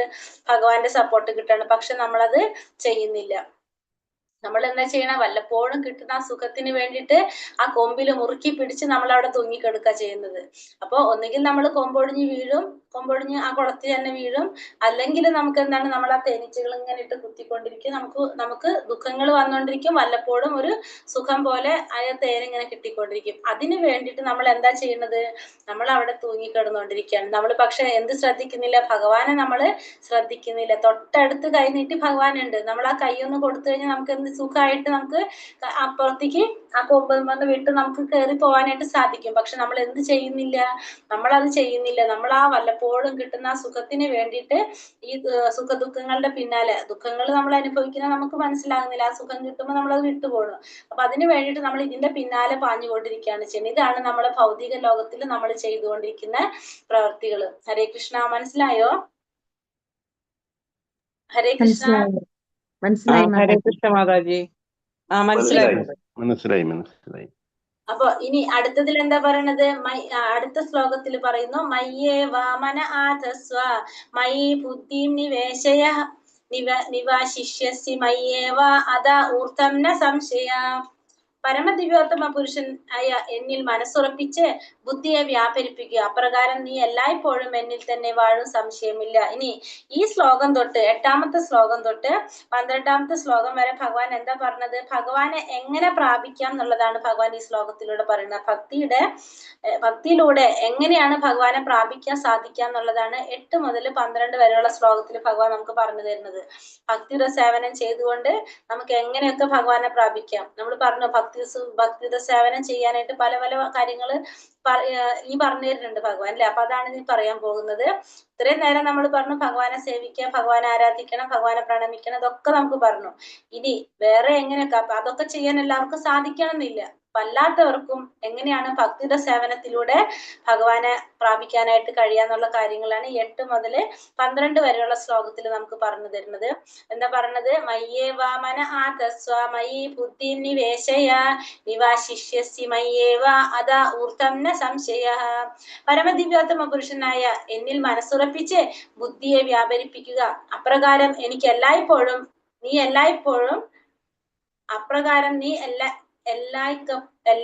എന്നായിരിക്കും നോട്ടെ. അപ്രകാരം നീ എല്ലായ്പ്പോഴും എന്നിൽ തന്നെ വാഴും, സംശയമില്ല. അപ്പൊ ഭഗവാനിൽ മനസ്സുറപ്പിച്ച് ബുദ്ധിയെ വ്യാപരിപ്പിച്ചു കഴിഞ്ഞാൽ നീ എപ്പോഴും എന്നിൽ തന്നെ വാഴും എന്നുള്ളതിന് യാതൊരു സംശയമില്ല. എപ്പോഴും ഭഗവാനിൽ തന്നെ മനസ്സുറപ്പിച്ചുകൊണ്ടിരിക്കുക. അങ്ങനെയാണെങ്കിൽ നീ എന്ത് ചെയ്യും? നീ എപ്പോഴും എന്നിൽ തന്നെ വാഴും എന്നുള്ളതിന് യാതൊരു സംശയവുമില്ല. അപ്പൊ അതിന് നമ്മള് എപ്പോഴും ഭഗവാനിൽ തന്നെ മനസ്സുറപ്പിച്ചുകൊണ്ടിരിക്കുക. ഭഗവാന്റെ തിരുനാമത്തിനും ഭഗവാനും തമ്മിൽ യാതൊരു വ്യത്യാസവുമില്ല. ഭക്തൻ ഹരേ കൃഷ്ണ കൃഷ്ണ കൃഷ്ണ ഹരേ ഹരേ, ഹരേ രാമ രാമ രാമ ഹരേ ഹരേ എന്ന മഹാമന്ത്രം ഉച്ചരിക്കുമ്പോൾ ഭഗവാൻ കൃഷ്ണനും അദ്ദേഹത്തിന്റെ അന്തരംഗ ശക്തിയും ആ നാവിന്മേൽ നൃത്തമാടുകയാണ്. ഭക്തൻ കൃഷ്ണനായി നൈവേദ്യം അർപ്പിക്കുമ്പോൾ ഭഗവാൻ സ്വയം അത് ആസ്വദിക്കുന്നു. അപ്പൊ ഭക്തന്മാര് ഭഗവാന്റെ നാമം ജപിക്കുമ്പോ, ഭഗവാന്റെ ഹരേ കൃഷ്ണ മഹാമന്ത്രം ജപിക്കുമ്പോ ആ ഭക്തന്മാര് നാമം ജപിക്കുമ്പോ ഭഗവാൻ എന്ത് ചെയ്യാണ്? ഭഗവാനും രാധാറാണിയും ആ നാവിന്മേല് നൃത്തമാടിക്കൊണ്ടിരിക്കുകയാണ്. ഭക്തന്മാരുടെ നാവിന്മേല് നൃത്തമാടിക്കൊണ്ടിരിക്കുകയാണ് ചെയ്യുന്നത് ഭഗവാന്റെ നാമം ജപിക്കുമ്പോ. പിന്നെ ഭക്തൻ ഭഗവാന് വേണ്ടിയിട്ട് നിവേദ്യം അർപ്പിക്കുമ്പോഴോ ഭഗവാൻ അത് ആസ്വദിക്കുകയാണ് ചെയ്യുന്നത്. അപ്പൊ ഭക്തന്മാര് നാമം ജപിക്കുമ്പോ ഭക്തന്മാരുടെ നാവിന്മേല് ഭഗവാനും രാധാറാണിയും നൃത്തമാടുന്നു. ഭഗവാന് വേണ്ടിയിട്ട് നമ്മൾ നൈവേദ്യം അർപ്പിക്കുമ്പോ ഭഗവാൻ അത് സ്വയം ആസ്വദിക്കുന്നു. ഭഗവാനും ഭഗവാന്റെ നാമത്തിനും തമ്മില് യാതൊരു വ്യത്യാസവുമില്ല. ഇനി അടുത്തതിൽ എന്താ പറഞ്ഞത്? അഥ ചിത്തം സമാധാതും ന ശക്നോഷി മയി സ്ഥിരം അഭ്യാസയോഗേന തഥോ മാമി ചാപ്തും ധനഞ്ജയ. പ്രിയപ്പെട്ട അർജുന, ധനത്തെ ജയിച്ചവനെ, എന്നിൽ മനസ്സുറപ്പിച്ചു നിർത്താൻ നിനക്ക് കഴിയുന്നില്ലെങ്കിൽ ഭക്തിയോഗത്തിന്റെ നിബന്ധനകൾ അനുഷ്ഠിച്ചുകൊണ്ട് എന്നെ പ്രാപിക്കാനുള്ള ആഗ്രഹം വളർത്തുക. അപ്പൊ ഒരു കാര്യം എന്താ പറയണത്? നിനക്ക് എന്നിൽ മനസ്സുറപ്പിച്ചു നിർത്താൻ നിനക്ക് സാധിക്കുന്നില്ല എങ്കിൽ, ഇപ്പൊ ഞാൻ ഈ പറഞ്ഞ രീതിയിലൊന്നും നിനക്ക് ഭക്തി പ്രാക്ടീസ് ചെയ്യാൻ നിനക്ക് സാധിക്കുന്നില്ലെങ്കിൽ നീ എന്ത് ചെയ്യാ? ഭക്തിയോഗത്തിന്റെ നിബന്ധനകൾ അനുഷ്ഠിച്ചുകൊണ്ട് എന്നെ പ്രാപിക്കാനുള്ള ആഗ്രഹം വളർത്തുക. അപ്പൊ ഭക്തിയോഗത്തിന്റെ നിബന്ധനകൾ അനുഷ്ഠിച്ചുകൊണ്ട് നീ എന്ത് ചെയ്യണം? എന്നെ പ്രാപിക്കാനുള്ള ആഗ്രഹം നീ വളർത്തിയെടുക്കാനായിട്ടാണ് ആര് പറയണത്? ഭഗവാൻ പറയുന്നത്. അപ്പൊ ഭക്തിയോഗത്തിന്റെ നിബന്ധനകളിലൂടെ നമുക്ക് എന്ത് ചെയ്യാൻ പറയുന്നത് ഭഗവാൻ? നിനക്ക് ഭക്തി പ്രാക്ടീസ് ചെയ്യാനായിട്ട് സാധിക്കും. അപ്പൊ അതിന് നമ്മൾ എന്താ ചെയ്യേണ്ടത്? രണ്ട് തരത്തിൽ നമുക്ക് ചെയ്യാൻ സാധിക്കും. ഒന്ന്, പരമപുരുഷനായിട്ടുള്ള ഭഗവാനില് നമുക്ക് പൊതുവെ ജന്മനാ തന്നെ അല്ലെങ്കിൽ നമുക്ക് സ്വമേധയാ തന്നെ നമുക്ക് എന്തുണ്ടാവും? ആസക്തി ഉണ്ടാവും. ചിലർക്ക് ഭയങ്കര ആഗ്രഹം ഉണ്ടാവും. ആദ്യമേ തൊട്ട് തന്നെ ഒരാഗ്രഹം അവരിൽ ഉണ്ടാവും ഇങ്ങനത്തെ ഒക്കെ കാര്യങ്ങൾ ചെയ്യണമെന്ന്. അപ്പൊ അവർക്ക് എന്താണ്? അങ്ങനെ രണ്ട് തരത്തിൽ നമുക്ക് ആളുകളെ പറയാം. ഒന്നുകിൽ എല്ലാവർക്കും സ്വമേധയാ തന്നെ നമുക്ക് ജന്മനാ തന്നെ അല്ലെങ്കിൽ അതിൽ ആസക്തി സ്വന്തമായിട്ട് തന്നെ ഉള്ളവരുണ്ടാവും ഇതൊക്കെ ചെയ്യാൻ വേണ്ടിയിട്ട്. ചിലവർക്ക് അത് എന്ത് ചെയ്യേണ്ടി വരും? നമ്മളത് വളർത്തിയെടുക്കേണ്ടി വരും അല്ലെ? അപ്പൊ നമുക്ക് ചെയ്യാനായിട്ട് എങ്ങനെ സാധിക്കുക? നമ്മള് ശരിക്കും ആഗ്രഹമുള്ളവരാണെങ്കിൽ എന്ത് ചെയ്യാ? അവര് ഭഗവാനെ ആരാധിച്ച്, ഭക്തിയോഗത്തിന്റെ നിബന്ധന പറയുന്നത് എന്താണ്? ഭഗവാനെ ആരാധിച്ച് ഭഗവാനെ പ്രണമിച്ച് എന്തൊക്കെയാണോ നമ്മൾ ചെയ്യാൻ പറഞ്ഞിട്ടുള്ളത് അങ്ങനത്തെ കാര്യങ്ങളൊക്കെ ചെയ്ത് നമുക്ക് പോകാനായിട്ട് സാധിക്കും. അത് എങ്ങനെയുള്ളവർക്ക്? സ്വമേധയാ ഒരു ആഗ്രഹമുള്ളവർക്ക്. അങ്ങനെയുള്ളവർക്ക് എന്ത് ചെയ്യാം? അപ്പൊ ഭഗവാനോട് ആ ഒരു ഉള്ളിലെ ഇതുണ്ടാവും, ഭഗവാനോടുള്ള ഒരു ആഗ്രഹം അല്ലെങ്കിൽ ഇതൊക്കെ ചെയ്യാനുള്ളൊരു മനസ്സിലൊരു ഇഷ്ടം ഉറങ്ങിക്കെടുക്കുന്നുണ്ടാവും. അപ്പൊ അത് പെട്ടെന്ന് തന്നെ എന്ത് ചെയ്യാൻ സാധിക്കും? ഈ സത്സംഗവും സാധുസംഗമൊക്കെ വരുമ്പോ അവർക്ക് പെട്ടെന്ന് തന്നെ അത് എക്സ്പ്രസ് ആവും പുറത്തേക്ക്. അപ്പൊ അവർക്ക് എന്ത് ചെയ്യാം? ഭക്തിയോഗത്തിലൂടെ ഈ പറഞ്ഞ പോലെ ഭഗവാനെ ആരാധിച്ചും ഭഗവാന് കീർത്തനങ്ങളൊക്കെ സമർപ്പിച്ച് അങ്ങനെ ഭഗവാൻ ആരാധിച്ച് എന്തിലേക്ക് വരാനായിട്ട് സാധിക്കും? അവർക്ക് നോർമലി അപ്പൊ അവർക്ക് ചെയ്തു പോകാനായിട്ട് സാധിക്കും. അതാണ് ഒന്നാമത്തെ കൂട്ടർ. ഇനി രണ്ടാമത്തെ ആളുകൾ, രണ്ടു തരത്തിലല്ല നമ്മൾ പറഞ്ഞത്. രണ്ടാമത്തവരെന്ന് വെച്ചാൽ അത് ഉണർന്നു വരാത്തവരുണ്ടാവും. അവർക്ക് എന്ത് ചെയ്യേണ്ടി വരും? വിധിപരമായിട്ടുള്ള നിബന്ധനകളൊക്കെ അനുസരിച്ച് ഒരു ആചാര്യനെ സ്വീകരിക്കുക, ഒരു ആചാര്യനെ കൂടെ നിന്നിട്ട് എന്ത് ചെയ്യാം? അവര് അത് പഠിക്കേണ്ടി വരും. അത് സാധിക്കില്ലെങ്കിൽ നമ്മള് ഒരു ഡെയിലി ടൈം ടേബിൾ പോലെ തന്നെ നമ്മൾ ഒരു ഗുരുവിനെ സ്വീകരിച്ചിട്ട് ആ ഗുരു പറയുന്ന നിർദ്ദേശത്തിനനുസരിച്ച് നമ്മൾ എന്ത് ചെയ്തുകൊണ്ടിരിക്കുക? ഇത് പ്രാക്ടീസ് ചെയ്തുകൊണ്ടിരിക്കുക, ഒരു സാധന ചെയ്തുകൊണ്ടിരിക്കുക. അങ്ങനെ ഡെയിലി നമ്മൾ പ്രാക്ടീസ് ചെയ്ത് നമുക്ക് അതിനെ വളർത്തിയെടുക്കാൻ സാധിക്കും. അപ്പൊ അത് ഇൻബിൽറ്റ് അല്ല, നമ്മൾ എന്ത് ചെയ്യാണത്? നമ്മളത് പ്രാക്ടീസിലൂടെ, സാധനയിലൂടെ നമ്മൾ വളർത്തി കൊണ്ടുവരാണ് ചെയ്യുന്നത്. അങ്ങനെ ഒരു ഗുരുവിലൂടെ ഒരു ടൈം ടേബിൾ നമുക്ക് റെഡി ആക്കിയിട്ട് നമുക്ക് അങ്ങനെ എന്ത് ചെയ്യാൻ സാധിക്കും? ഭക്തിയെ പ്രാക്ടീസ് ചെയ്ത് നമുക്ക് മുന്നിലേക്ക് കൊണ്ടുപോകാനായിട്ട്, ഭഗവാൻ ആരാധിക്കാനായിട്ട് സാധിക്കും. അപ്പൊ രണ്ട് തരത്തില്, ഒന്ന് അവർക്ക് നോർമലി അവർക്ക് എന്തുണ്ടാവും? അവരുടെ ഉള്ളിൽ തന്നെ ഉണ്ടാവും ആ ഭഗവാനോടുള്ള ഒരു ആഗ്രഹം ഉണ്ടാവും. ചിലപ്പോ അത് എന്തെങ്കിലും കാരണം കൊണ്ട് അത് മൂടിക്കെടുക്കായിരിക്കും. അപ്പൊ ചെറിയൊരു ഇത് നമ്മൾ പറഞ്ഞു കഴിഞ്ഞാൽ അല്ലെങ്കിൽ നമ്മളൊരു സത്സംഗം കണ്ടു കഴിഞ്ഞാൽ അവർക്ക് തന്നെ അത് വരും. അപ്പൊ അവരെന്ത് ചെയ്യും? അവര് നോർമലി പിന്നെ അവര് ചെയ്യാനായിട്ട് തുടങ്ങും. രണ്ടാമത്തെ കൂട്ടർ എന്ന് വെച്ചിട്ടുണ്ടെങ്കിൽ അവർക്ക് ചെയ്യണം എന്ന് ആഗ്രഹം ഉണ്ടാവും, പക്ഷെ അവർക്ക് അത് ഉള്ളില് അത് പെട്ടെന്ന് അവിടെ ഉണർന്നു വരുന്ന ടൈപ്പ് ആവണമെന്നില്ലെങ്കിൽ നമ്മൾ എന്ത് ചെയ്യാ, നമ്മള് ഒരു സിസ്റ്റം ഉണ്ടാക്കി കൊടുക്കാനായിട്ട്, ഒരു ചിട്ട ഉണ്ടാക്കാൻ വേണ്ടി ഒരു ഗുരുവിലൂടെ ചെയ്യാനായിട്ട് ശ്രമിക്കുക. അപ്പൊ ആ ഗുരുവിനെ സ്വീകരിച്ച് ആ ഗുരുവിലൂടെ ഗുരു പറയുന്നതനുസരിച്ച് ഒരു ടൈം ടേബിൾ ഉണ്ടാക്കിയിട്ട് ഡെയിലി നമ്മൾ ഇന്ന സമയത്ത് ഇങ്ങനെ ചെയ്യാന്നൊക്കെ ഇങ്ങനെ വിചാരിച്ച് അതനുസരിച്ച് നമ്മൾ ചെയ്ത് പ്രാക്ടീസ് ചെയ്ത് ആ ഒരു സാധന ചെയ്ത് നമുക്ക് എന്തിലേക്ക് എത്താൻ സാധിക്കും, ഭഗവാനെ പ്രാപിക്കാനായിട്ട്. അങ്ങനെ നമുക്ക് ഭക്തിയോഗം പ്രാക്ടീസ് ചെയ്യാനായിട്ട് സാധിക്കും. അതാണ് ഭക്തിയോഗത്തിന്റെ നിബന്ധനകൾ അനുഷ്ഠിച്ചുകൊണ്ട് എന്നെ പ്രാപിക്കാനുള്ള എന്ത് വളർത്താൻ പറഞ്ഞ ആഗ്രഹം വളർത്താനായിട്ട് പറഞ്ഞാല്. അപ്പൊ ഒന്നാമത്തത് എന്താ പറഞ്ഞത്, ഭഗവാൻ പറഞ്ഞു ഇത് ചെയ്യണത് എങ്ങനെയാണല്ലേ, മനസ്സുറപ്പിച്ച് എന്നിൽ വ്യാപരിപ്പിക്കുക, അപ്പൊ നീ എപ്പോഴും എന്നിൽ തന്നെ വാഴുന്നുള്ളതിന് യാതൊരു സംശയമില്ല. അപ്പൊ ഭഗവാനിൽ എപ്പോഴും മനസ്സുറപ്പിക്കുക, അപ്പൊ ഭഗവാനിൽ വാഴാനായിട്ട് സാധിക്കും. രണ്ടാമത്തെന്ന് പറയുന്നത് വെച്ചിട്ടുണ്ടെങ്കിൽ നിനക്ക് അത് സാധിക്കണില്ലെങ്കിൽ നീ എന്ത് ചെയ്യാ, ഭക്തിയോഗത്തിന്റെ നിബന്ധനകൾ അനുസരിച്ച് പ്രവർത്തിക്കുക. ഭക്തിയോഗത്തിന്റെ നിബന്ധനകൾ എന്ന് പറയുമ്പോൾ ഭഗവാനെ പ്രാപിക്കാനായിട്ട് നമുക്ക് എങ്ങനെയാണോ ചെയ്യാൻ സാധിക്കുന്നത് അത് നമ്മൾ അനുസരിക്കുക. അതിന് ഒന്നുകിൽ നമ്മൾ സ്വമേധയെ തന്നെ അത് ചെയ്തു പോകും.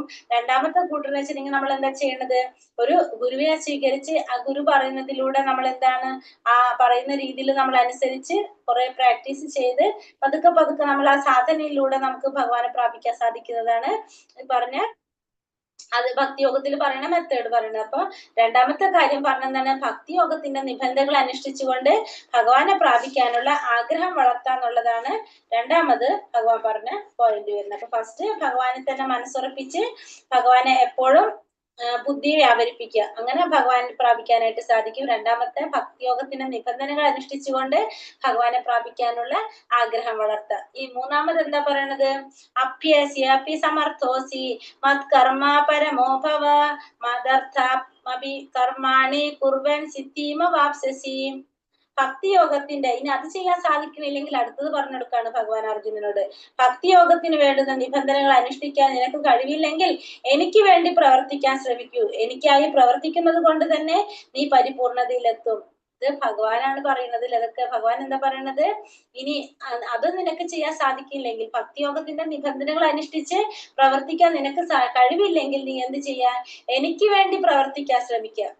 എനിക്ക് വേണ്ടി എങ്ങനെ പ്രവർത്തിക്കുക, എനിക്കായി പ്രവർത്തിക്കുന്നത് കൊണ്ട് തന്നെ നീ പരിപൂർണതയിലെത്തും. അപ്പൊ മൂന്നാമത്തെ കാര്യം പറഞ്ഞു കൊടുക്കുന്നത്, എനിക്ക് വേണ്ടി നീ പ്രവർത്തിക്കുക, അങ്ങനെ പ്രവർത്തിച്ചാലും നിനക്ക് എന്ത് ചെയ്യാൻ സാധിക്കും, പരിപൂർണതയിലെത്താനായിട്ട് സാധിക്കും എന്നാ പറയുന്നത്. അപ്പൊ മൂന്നാമത്തെ കാര്യം ഭക്തിയോഗത്തിലേക്ക് കടക്കാനുള്ള അടുത്ത മൂന്നാമത്തെ കാര്യം പറയണത്, നീ എന്ത് ചെയ്യാൻ, നിനക്ക് ഈ പറഞ്ഞ നിബന്ധനകളൊന്നും പാലിച്ച് പ്രവർത്തിക്കാനായിട്ട് സാധിക്കുന്നില്ലെങ്കിൽ നീ എന്ത് ചെയ്യണം, എനിക്ക് വേണ്ടി പ്രവർത്തിച്ചു കൊണ്ടിരിക്കുക. അങ്ങനെ എനിക്ക് വേണ്ടി പ്രവർത്തിച്ചു കൊണ്ടിരുന്നാലും നിനക്ക് എന്ത് ചെയ്യാൻ സാധിക്കും, പരിപൂർണതയിലെത്താനായിട്ട് സാധിക്കും. അപ്പൊ ഒരു ആധ്യാത്മിക ഗുരുവിന്റെ മേൽനോട്ടത്തിൽ ഭക്തിയോടെ നിബന്ധനകൾ അനുഷ്ഠിക്കാനായിട്ട് ഒരാൾക്ക് സാധിക്കുന്നില്ലെങ്കിൽ അടുത്ത കാര്യം ഭഗവാൻ പറഞ്ഞെടുക്കാണ്, എനിക്ക് വേണ്ടി പ്രവർത്തിക്കുക, എനിക്ക് വേണ്ടി പ്രവർത്തിച്ചുകൊണ്ട് പൂർണ്ണതയിലെത്താനായിട്ട് സാധിക്കും. എങ്ങനെയാണ് എനിക്ക് വേണ്ടി പ്രവർത്തിക്കുക, അടുത്തിൽ പറയുന്നുണ്ട് അല്ലെ. അപ്പൊ എനിക്ക് വേണ്ടി പ്രവർത്തിക്കുക, ഇവിടെ നമ്മളെ പിക്ചറിൽ കാണുന്നത് ലോർഡ് കൃഷ്ണാസ് ബില്യണയർ സെർവന്റ്, അതായത് നമ്മളെ ഫ്രോഡ് കമ്പനി ഉണ്ടല്ലോ, ആൽഫ്രഡ് ഫോർഡ് എന്ന് പറഞ്ഞൊരു വ്യക്തിയാണ്, ഫ്രോഡ് കമ്പനിയുടെ ഉടമസ്ഥനാണ് ഇദ്ദേഹം. ശ്രീല പ്രഭുപാദരുടെ ശിഷ്യനും കൂടിയാണ് അദ്ദേഹം.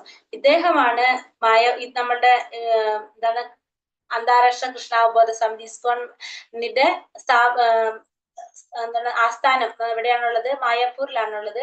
അവിടത്തെ ഈ കാണുന്ന ഒരു അമ്പലം കാണുന്നുണ്ട്, ചന്ദ്രോദയ മന്ദിർ എന്നാ പറഞ്ഞത്. ആ അമ്പലം പണിയാനായിട്ട് സഹായങ്ങൾ ചെയ്തതാരാണ്, ഈ ഒരു പ്രഭുവാണ് അവിടെ സഹായങ്ങൾ ചെയ്തു കൊടുത്തത്. അപ്പൊ അദ്ദേഹം അത്രയും തിരക്കുള്ള ഒരു വ്യക്തിയാണ്. അദ്ദേഹത്തിന് ഈ പറഞ്ഞ പോലെ ഒന്നും ചെയ്യാനായിട്ട് സാധിക്കില്ലെങ്കിൽ അദ്ദേഹം എന്താ ചെയ്തത്, അത് ചെയ്യാനുള്ള അദ്ദേഹത്തിന് എന്താണോ ഭഗവാൻ തന്നിരിക്കുന്നത് അത് അദ്ദേഹം അവിടേക്ക് സമർപ്പിച്ചു കൊടുക്കുന്നു. അപ്പൊ അങ്ങനെ സഹായിച്ചു എന്ന് പറയുന്നത്. അപ്പൊ അതിന് നമുക്ക് ഇവിടെ നമ്മളോട് എന്താ പറഞ്ഞത്, എനിക്ക് വേണ്ടി പ്രവർത്തിക്കാനായിട്ട് നിനക്ക് ഭക്തിയോഗത്തിന്റെ നിബന്ധനകൾ അനുഷ്ഠിക്കാൻ കഴിവില്ലെങ്കിൽ എനിക്ക് വേണ്ടി പ്രവർത്തിക്കുന്ന പറഞ്ഞ ആ പ്രവർത്തനങ്ങൾ എങ്ങനെയൊക്കെയാണെന്നുള്ളത് ഇപ്പൊ ദൈവത്തിൽ ക്ലിയർ ആക്കി പറയുന്നുണ്ട്. സമ്പന്നനായ ഒരാൾക്ക് കൃഷ്ണാവബോധം പ്രചരിപ്പിക്കാനായി ഒരു ഓഫീസോ ക്ഷേത്രമോ ഉണ്ടാക്കുന്നതിന് സഹായിക്കാം. അങ്ങനെയാണ് ഈ ആൽഫ്രഡ് ഫോർഡ് സഹായിച്ചത്. അപ്പൊ സമ്പന്നനായിട്ടുള്ള ഒരു വ്യക്തിയാണെങ്കിൽ അയാൾക്ക് എന്ത് ചെയ്യാം, കൃഷ്ണാവബോധം പ്രചരിപ്പിക്കാനായിട്ട് ഭഗവാന്റെ ഭഗവാനെ പറ്റി നമുക്ക് പ്രചരിപ്പിക്കാൻ വേണ്ടിയിട്ട് ഒരു ഓഫീസോ ക്ഷേത്രമോ ഉണ്ടാക്കുന്നതിന് നമുക്ക് സഹായിക്കാനായിട്ട് സാധിക്കും. അല്ലെങ്കിൽ പുസ്തകങ്ങൾ പ്രസിദ്ധീകരിക്കുന്നതിന് സഹായിക്കാം. ഇങ്ങനെ പ്രവർത്തിക്കാനുള്ള മേഖലകൾ പലതുമുണ്ട്. അത്തരം പ്രവർത്തികളിൽ താല്പര്യം വളർത്തിയെടുക്കേണ്ടതാണ്. ഇനി അതല്ലെങ്കിൽ നമുക്ക് എന്ത് ചെയ്യാം? പുസ്തകങ്ങൾ പ്രസിദ്ധീകരിക്കാനായിട്ട് സഹായിക്കാം. കാരണം ഭഗവാനെ കുറിച്ച് പറയുന്നതാണല്ലേ, ഈ പുസ്തകങ്ങൾ എല്ലാത്തിലും ഭഗവാനെ കുറിച്ചാണ് പറയുന്നത്. ആ പുസ്തകങ്ങള് എങ്ങനെയാ പ്രസിദ്ധീകരിക്കാനായിട്ട് നമുക്ക് സഹായിക്കാനായിട്ട് സാധിക്കും. പിന്നെ തന്റെ കർമ്മഫലങ്ങൾ ഉപേക്ഷിക്കാൻ സാധിക്കാത്ത പക്ഷം അയാൾക്ക് അതിലൊരു ചെറിയ ശതമാനമെങ്കിലും കൃഷ്ണാവബോധം പ്രചരിപ്പിക്കുന്നതിന് ചെലവാക്കാം. ഇനി നമ്മളുടെ കർമ്മഫലങ്ങൾ ഉപേക്ഷിക്കാൻ സാധിക്കുന്നില്ല എന്ന് വിചാരിക്കൂ. കർമ്മം ചെയ്യുമ്പോൾ അതിന്റെ ഫലങ്ങൾ നമ്മൾ ആഗ്രഹിക്കുന്ന തന്നെ ഉണ്ടെങ്കിൽ നമുക്ക് എന്ത് ചെയ്യാം? ആ കിട്ടുന്ന പൈസയുടെ ഒരു ചെറിയൊരു ശതമാനം നമുക്ക് എന്ത് ചെയ്യാം? കൃഷ്ണാവബോധം പ്രചരിപ്പിക്കാൻ വേണ്ടിയിട്ട് നമുക്ക് ചെലവാക്കാനായിട്ട് സാധിക്കും. നമ്മള് കിട്ടുന്ന പൈസയില് ഒരു ശതമാനം, എന്തെങ്കിലും ഒരു ചെറിയൊരു ശതമാനം നമുക്ക് കൃഷ്ണാവബോധം പ്രചരിപ്പിക്കാൻ വേണ്ടിയിട്ട് ചെലവാക്കാം.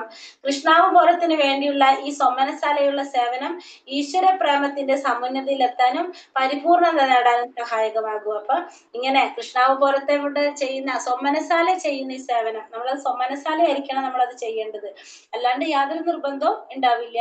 സോമനശാല ചെയ്യുന്ന ഈ സേവനം ഈശ്വര പ്രേമത്തിന്റെ സമുന്നതിയിലെത്താനും പരിപൂർണത നേടാനും സഹായകമാകും. അപ്പൊ ഇതിലെന്താ പറഞ്ഞത്? മൂന്നാമത്തെ കാര്യമല്ലേ പറഞ്ഞിട്ട് 10. അതെ, മൂന്നാമത്തിൽ എന്താ പറഞ്ഞത്? നമ്മള് അഥവാ നമുക്കിത് ചെയ്യാനായിട്ട് സാധിക്കുന്നില്ലെങ്കിൽ, ഭക്തിയോഗത്തിന്റെ നിബന്ധനകൾ അനുഷ്ഠിച്ച് ചെയ്യാനായിട്ടുള്ള കഴിവില്ല, അതിന് ബുദ്ധിമുട്ടാണെങ്കിൽ നമുക്ക് എന്ത് ചെയ്യാം?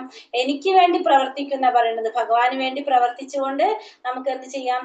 ഭക്തിയോഗത്തിലേക്ക് വരാനായിട്ട് സാധിക്കും. എങ്ങനെ ഭഗവാന് വേണ്ടി പ്രവർത്തിക്കാന്ന് പറഞ്ഞ എന്തൊക്കെ കാര്യങ്ങൾ പറഞ്ഞത്? നമുക്ക് വേണമെച്ചാൽ ഓഫീസോ കെട്ടിടങ്ങളോ ഉണ്ടാക്കാനായിട്ട് സഹായിക്കാം. സാമ്പത്തികമായിട്ട് നമുക്ക് സഹായങ്ങൾ കൊടുത്തിട്ട് ഇതിനെ സഹായിക്കാനായിട്ട് സാധിക്കും. ഓഫീസ് ഉണ്ടാക്കാനും ക്ഷേത്രമൊക്കെ ഉണ്ടാക്കാനായിട്ട് സഹായിക്കാൻ പറ്റും. പുസ്തകങ്ങൾ പ്രസിദ്ധീകരിക്കുന്നതിന് സഹായിക്കാൻ പറ്റും. പിന്നെ കർമ്മഫലങ്ങളെ ഉപേക്ഷിക്കാൻ സാധിക്കാത്ത ഒരു വ്യക്തിയാണെങ്കിലോ ആ കിട്ടുന്ന എന്താണ് ചെറിയൊരു പൈസ കിട്ടുന്നുണ്ടാവുമല്ലോ, ആ പൈസയിൽ നിന്ന് ചെറിയൊരു സംഖ്യ എന്തിനായിട്ട് കൊടുക്കാനായിട്ട് സാധിക്കും? ഭഗവാന്റെ ഈ പ്രചരിപ്പിക്കാനായിട്ട്, കൃഷ്ണാവബോധം പ്രചരിപ്പിക്കാനായിട്ട് ചെലവാക്കാനായിട്ട് സാധിക്കും. അങ്ങനെ കൃഷ്ണാവബോധത്തിന് വേണ്ടിയുള്ള ഈ സോമനശാലയുള്ള സേവനം ഈശ്വര പ്രേമത്തിന്റെ സമുന്നതിയിൽ എത്താനും പരിപൂർണത നേടാനും സഹായകമാകും. അപ്പൊ മൂന്നാമത്തെ പോയിന്റിൽ ഭഗവാൻ പറഞ്ഞു, എനിക്ക് വേണ്ടി പ്രവർത്തിക്കാനായിട്ട് നിനക്ക് സാധിക്കും. എങ്ങനെയാണ് പ്രവർത്തിക്കാൻ ശ്രമിക്കുന്നത്? എനിക്ക് വേണ്ടി പ്രവർത്തിക്കാൻ ശ്രമിക്കുന്നു പറഞ്ഞു. നിബന്ധനകൾ അനുഷ്ഠിക്കാൻ സാധിക്കുന്നില്ലെങ്കിൽ, ഭക്തിയോഗത്തിൽ പറഞ്ഞിരിക്കുന്ന നിബന്ധനകൾ അനുഷ്ഠിക്കാൻ നിനക്ക് കഴിവില്ലെങ്കിൽ നീ എന്ത് ചെയ്യാ?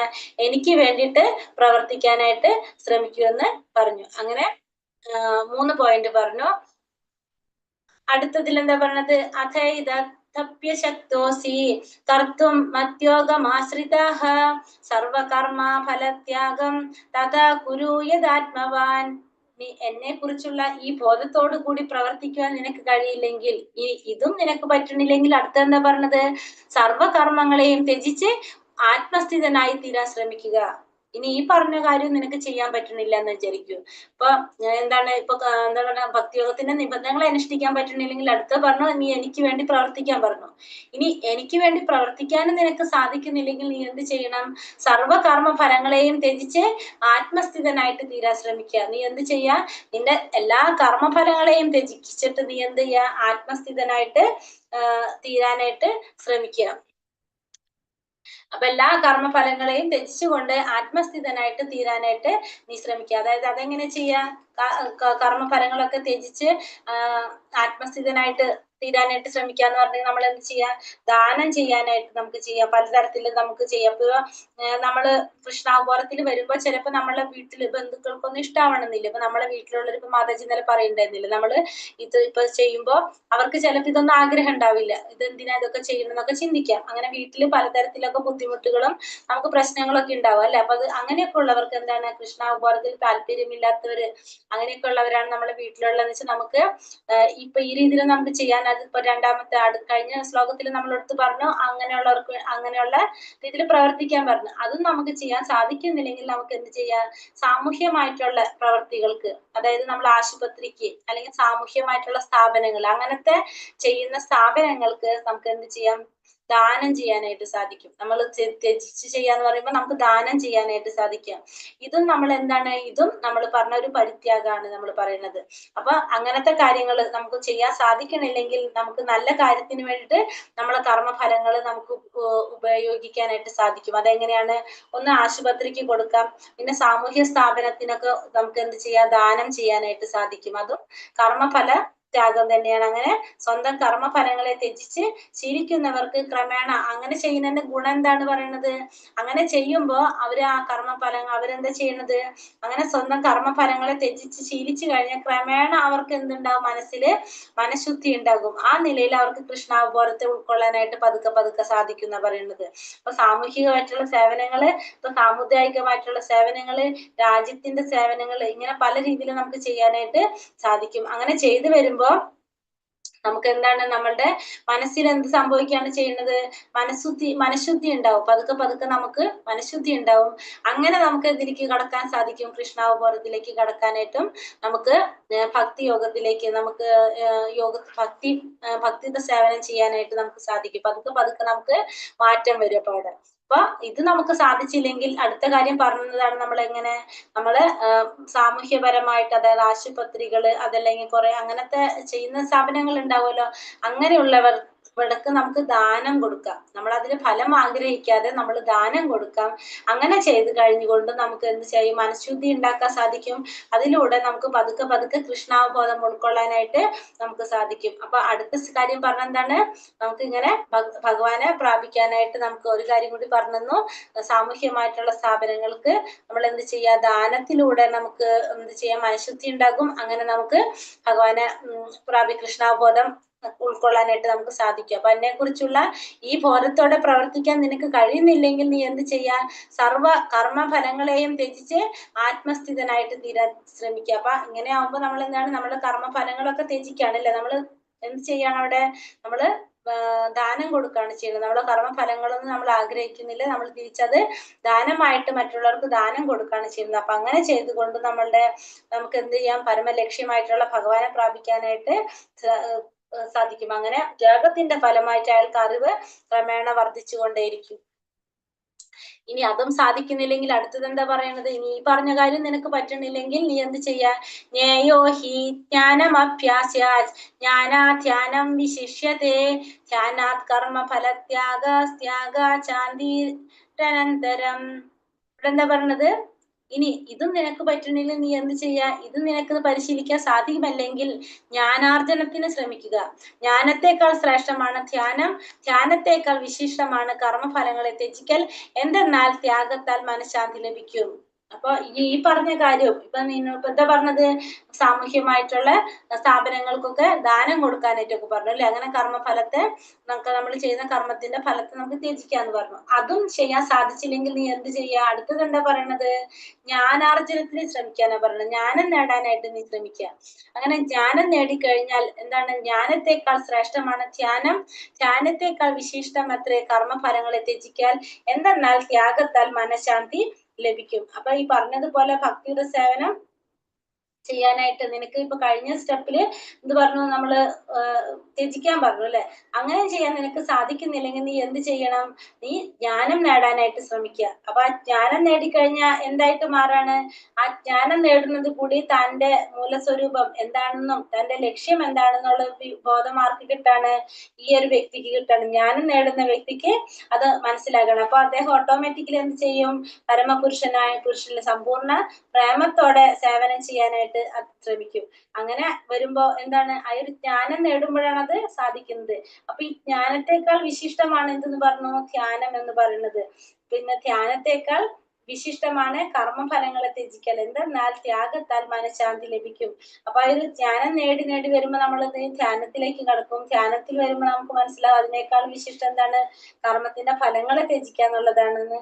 അപ്പൊ അങ്ങനെ മനഃശാന്തി നേടാനായിട്ട് സാധിക്കുന്നവരാണ്. അപ്പൊ ഫസ്റ്റ് നമ്മൾ എന്ത് ചെയ്യണം? പരിശീലിക്കാൻ സാധിക്കുന്നില്ലെങ്കിൽ നമ്മൾ ജ്ഞാനാർജനത്തിന് ശ്രമിക്കുക. ജ്ഞാനത്തെക്കാൾ ശ്രേഷ്ഠമാണ് ധ്യാനം, ആ ധ്യാനത്തെക്കാൾ വിശിഷ്ടമാണെന്ത്? കർമ്മഫലങ്ങളെ ത്യജിക്കുക എന്നുള്ളത്. അങ്ങനെ നമുക്ക് എന്ത് ചെയ്യാം? ത്യാഗത്താൽ മനഃശാന്തി ലഭിക്കും. അപ്പൊ നമുക്ക് അടുത്ത സ്റ്റെപ്പിൽ പറഞ്ഞത് ജ്ഞാനാർജനത്തിന് ശ്രമിക്കാനാണ് പറഞ്ഞത്. ജ്ഞാനം നേടാൻ ശ്രമിക്കുക. ജ്ഞാനം നേടുമ്പോ നമുക്ക് താൻ ആരാണെന്ന് മനസ്സിലാവാണ്, താനും ഭഗവാനും തമ്മിലുള്ള ബന്ധം എന്തെന്ന് മനസ്സിലാകുമ്പോ സ്വാഭാവികമായിട്ട് നമ്മൾ എന്ത് ചെയ്യും? ആ ജ്ഞാനം നേടിക്കഴിഞ്ഞാൽ, പരിപൂർണ്ണ ജ്ഞാനം നേടിക്കഴിഞ്ഞാൽ നമ്മള് ഭഗവാന് വേണ്ടിയിട്ട് സേവ ചെയ്യാനായിട്ട് നമ്മൾ ശ്രമിക്കും. അപ്പൊ നമുക്ക് എന്ത് ചെയ്യാന്ന് പറയുന്നത് മനഃശാന്തി ലഭിക്കും. ഇനി ഇത്രയും കാര്യങ്ങളാണ് നമ്മളടുത്ത് പറഞ്ഞ 5 പോയിന്റുകൾ നമ്മൾ പറഞ്ഞു. ഭഗവാനെ ഭക്തി യോഗം പ്രാക്ടീസ് ചെയ്യാനുള്ള 5 കാര്യങ്ങൾ ഏതൊക്കെയാണ് നമ്മൾ പറഞ്ഞത്? 8 തൊട്ട് 12 വരെയുള്ള ശ്ലോകങ്ങളിൽ അല്ലെ. ഫസ്റ്റത്തെ കാര്യം എന്താ പറഞ്ഞത്? നമ്മൾ എങ്ങനെയാണ് പറഞ്ഞത്? ഫസ്റ്റ് പറഞ്ഞു പരമപുരുഷനായ ഭഗവാനിൽ മനസ്സുറപ്പിച്ച് ബുദ്ധിയെ വ്യാപരിപ്പിക്കാൻ പറഞ്ഞു. അങ്ങനെ എല്ലായ്പ്പോഴും നിനക്ക് എന്നിൽ തന്നെ വാഴാൻ സാധിക്കും. അപ്പൊ എപ്പോഴും ഭഗവാനിൽ തന്നെ മനസ്സുറപ്പിച്ച് ബുദ്ധിയെ വ്യാപരിപ്പിക്കാനാണ് ആദ്യം പറഞ്ഞത്. അത് സാധിക്കുന്നില്ലെങ്കിൽ എന്ത് പറഞ്ഞു? അത് സാധിക്കുന്നില്ലെങ്കിൽ, എന്നിൽ മനസ്സുറപ്പിക്കാനായിട്ട് നിനക്ക് കഴിയുന്നില്ലെങ്കിൽ ഭക്തിയോഗത്തിന്റെ നിബന്ധനകൾ അനുസരിച്ചുകൊണ്ട് എന്നെ പ്രാപിക്കാനുള്ള ആഗ്രഹം വളർത്താൻ പറഞ്ഞു. അപ്പൊ ആദ്യം തന്നെ പറഞ്ഞത് എന്താണ്? എന്നിൽ മനസ്സുറപ്പിച്ച് ബുദ്ധിയെ വ്യാപരിപ്പിക്കാനായിട്ട്. അങ്ങനെ അത് സാധിക്കുന്നില്ലെങ്കിൽ നീ എന്ത് ചെയ്യാ? ഭക്തിയോഗത്തിന്റെ നിബന്ധനകൾ അനുഷ്ഠിച്ചുകൊണ്ട് എന്നെ പ്രാപിക്കാൻ ശ്രമിക്കാൻ പറഞ്ഞു. അത് നിനക്ക് എന്നിൽ മനസ്സുറപ്പിച്ച് ചെയ്യാൻ സാധിക്കുന്നില്ലെങ്കിൽ ഭക്തിയോഗത്തിന്റെ നിബന്ധനകൾ അനുഷ്ഠിച്ചുകൊണ്ട് നീ എന്ത് ചെയ്യാ? എന്നെ പ്രാപിക്കാനായിട്ട് ശ്രമിക്കുക. ഇനി അത് നിനക്ക് സാധിക്കുന്നില്ലെങ്കിൽ എന്ത് പറഞ്ഞു? അതും നിനക്ക് സാധിക്കുന്നില്ലെങ്കിൽ എനിക്ക് വേണ്ടി പ്രവർത്തിക്കാനായിട്ട് ശ്രമിക്കുമെന്ന് പറഞ്ഞു. അപ്പൊ രണ്ടാമത്തെ ഭക്തിയോഗം നിനക്ക് പ്രാക്ടീസ് ചെയ്യാനായിട്ട് അതിന്റെ നിബന്ധനകൾ അനുസരിച്ചുകൊണ്ട് അത് ചെയ്യാൻ സാധിക്കുന്നില്ലെങ്കിൽ മൂന്നാമത്തെ പോയിന്റ് പറഞ്ഞു അത് നിനക്ക് പറ്റില്ലെങ്കിൽ നീ എന്ത് ചെയ്യാ? എനിക്ക് വേണ്ടി പ്രവർത്തിക്കാനായിട്ട് ശ്രമിക്കാൻ പറഞ്ഞു അല്ലെ. ഇനി അതും നിനക്ക് പറ്റുന്നില്ലെങ്കിൽ നീ എന്ത് ചെയ്യാന്ന് പറഞ്ഞ് എന്നെ കുറിച്ചുള്ള ബോധത്തോടെ പ്രവർത്തിക്കാൻ നിനക്ക് കഴിയുന്നില്ലെങ്കിൽ സർവകർമ്മങ്ങളെയും ത്യജിച്ച് ആത്മസ്ഥിതനായിട്ട് തീരാൻ ശ്രമിക്കുക. അപ്പൊ മൂന്നാമത്തെ പോയിന്റിൽ എന്ത് പറഞ്ഞ എല്ലാം എനിക്ക് വേണ്ടി പ്രവർത്തിക്കാൻ പറഞ്ഞു. അപ്പൊ എനിക്ക് വേണ്ടി പ്രവർത്തിക്കാൻ നിനക്ക് കഴിയുന്നില്ലെങ്കിൽ നീ എന്ത് ചെയ്യണം? സർവത്തിന്റെ കർമ്മഫലങ്ങളെ ത്യജിച്ച് ആത്മസ്ഥിതനായിട്ട് തീരാനായിട്ട് ശ്രമിക്കാന്ന് പറഞ്ഞു. അതായത് നമ്മൾ എന്ത് ചെയ്യാ? ദാനങ്ങളൊക്കെയാണ് അതിൽ പറഞ്ഞിരിക്കുന്നത്. നമ്മള് അത് കഴിഞ്ഞിട്ട് അടുത്തത് അതും നിനക്ക് ചെയ്യാൻ സാധിക്കുന്നില്ലെങ്കിൽ നീ എന്ത് ചെയ്യാന്ന് പറഞ്ഞു? അതും സാധിക്കില്ല, ജ്ഞാനാർജനത്തിന് ശ്രമിക്കുക, ജ്ഞാനം നേടാനായിട്ട് ശ്രമിക്കുക. ജ്ഞാനത്തെക്കാൾ ശ്രേഷ്ഠമാണ് ധ്യാനം, ധ്യാനത്തെക്കാൾ വിശിഷ്ടമാണ് കർമ്മഫലങ്ങളെ ത്യജിക്കൽ.